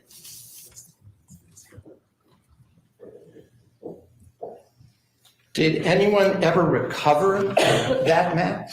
Not to my knowledge, no.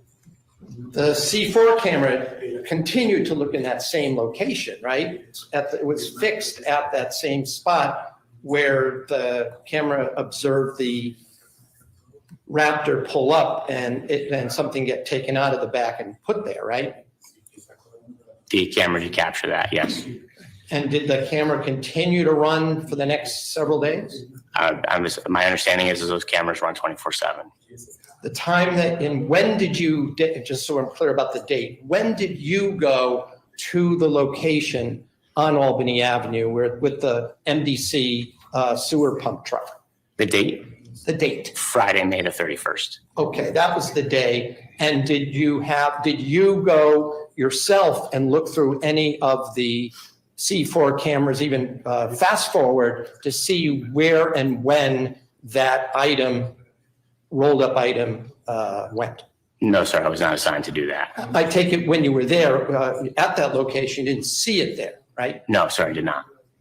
Let me just have a moment.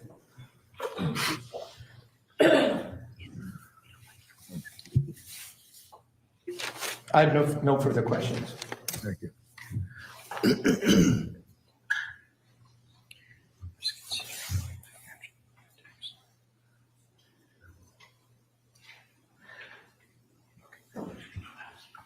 Nothing further, Judge. Thank you, Sergeant Butin. You may step down. Thank you, Your Honor. And Judge, we will be recalling the sergeant later in the trial.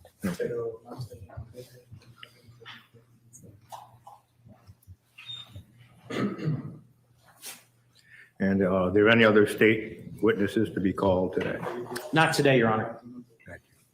So, ladies and gentlemen, we have concluded the testimony for today. And for tomorrow, Attorney McGinnis, Attorney Manning, do we have our witnesses lined up? Your Honor, for tomorrow, yes, I have at least most of the witnesses lined up. There are a few additions that we are trying to schedule. I will let counsel know through email today once we get those concrete. But beyond that, we do have witnesses to be presented. Thank you. Ladies and gentlemen, you are excused for today. Thank you for your patience.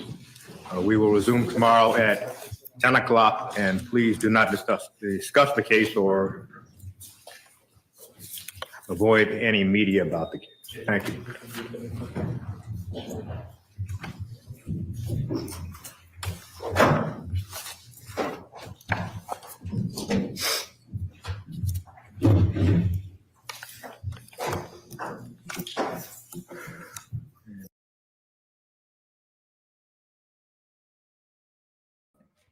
Hey guys, it's the COE here. Just wanted to thank everyone for being here. If you missed that, they just wrapped up court for the day.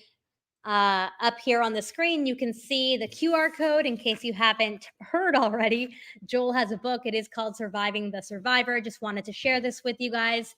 It is, hold on, sweetie. It is a shameless plug, but I just wanted to share this with you. If you needed it, obviously we'll be sharing it until the book is released in May. This is the pre-order QR code. And again, if you are just with us right now, court is wrapping for the day. They just finished. They will begin tomorrow morning at 10 a.m. Eastern Time. Thank you so much to everyone, to all of our new members, to all of our new subscribers. We appreciate you guys. Please hit the like button, and we will see you tomorrow morning. Thank you.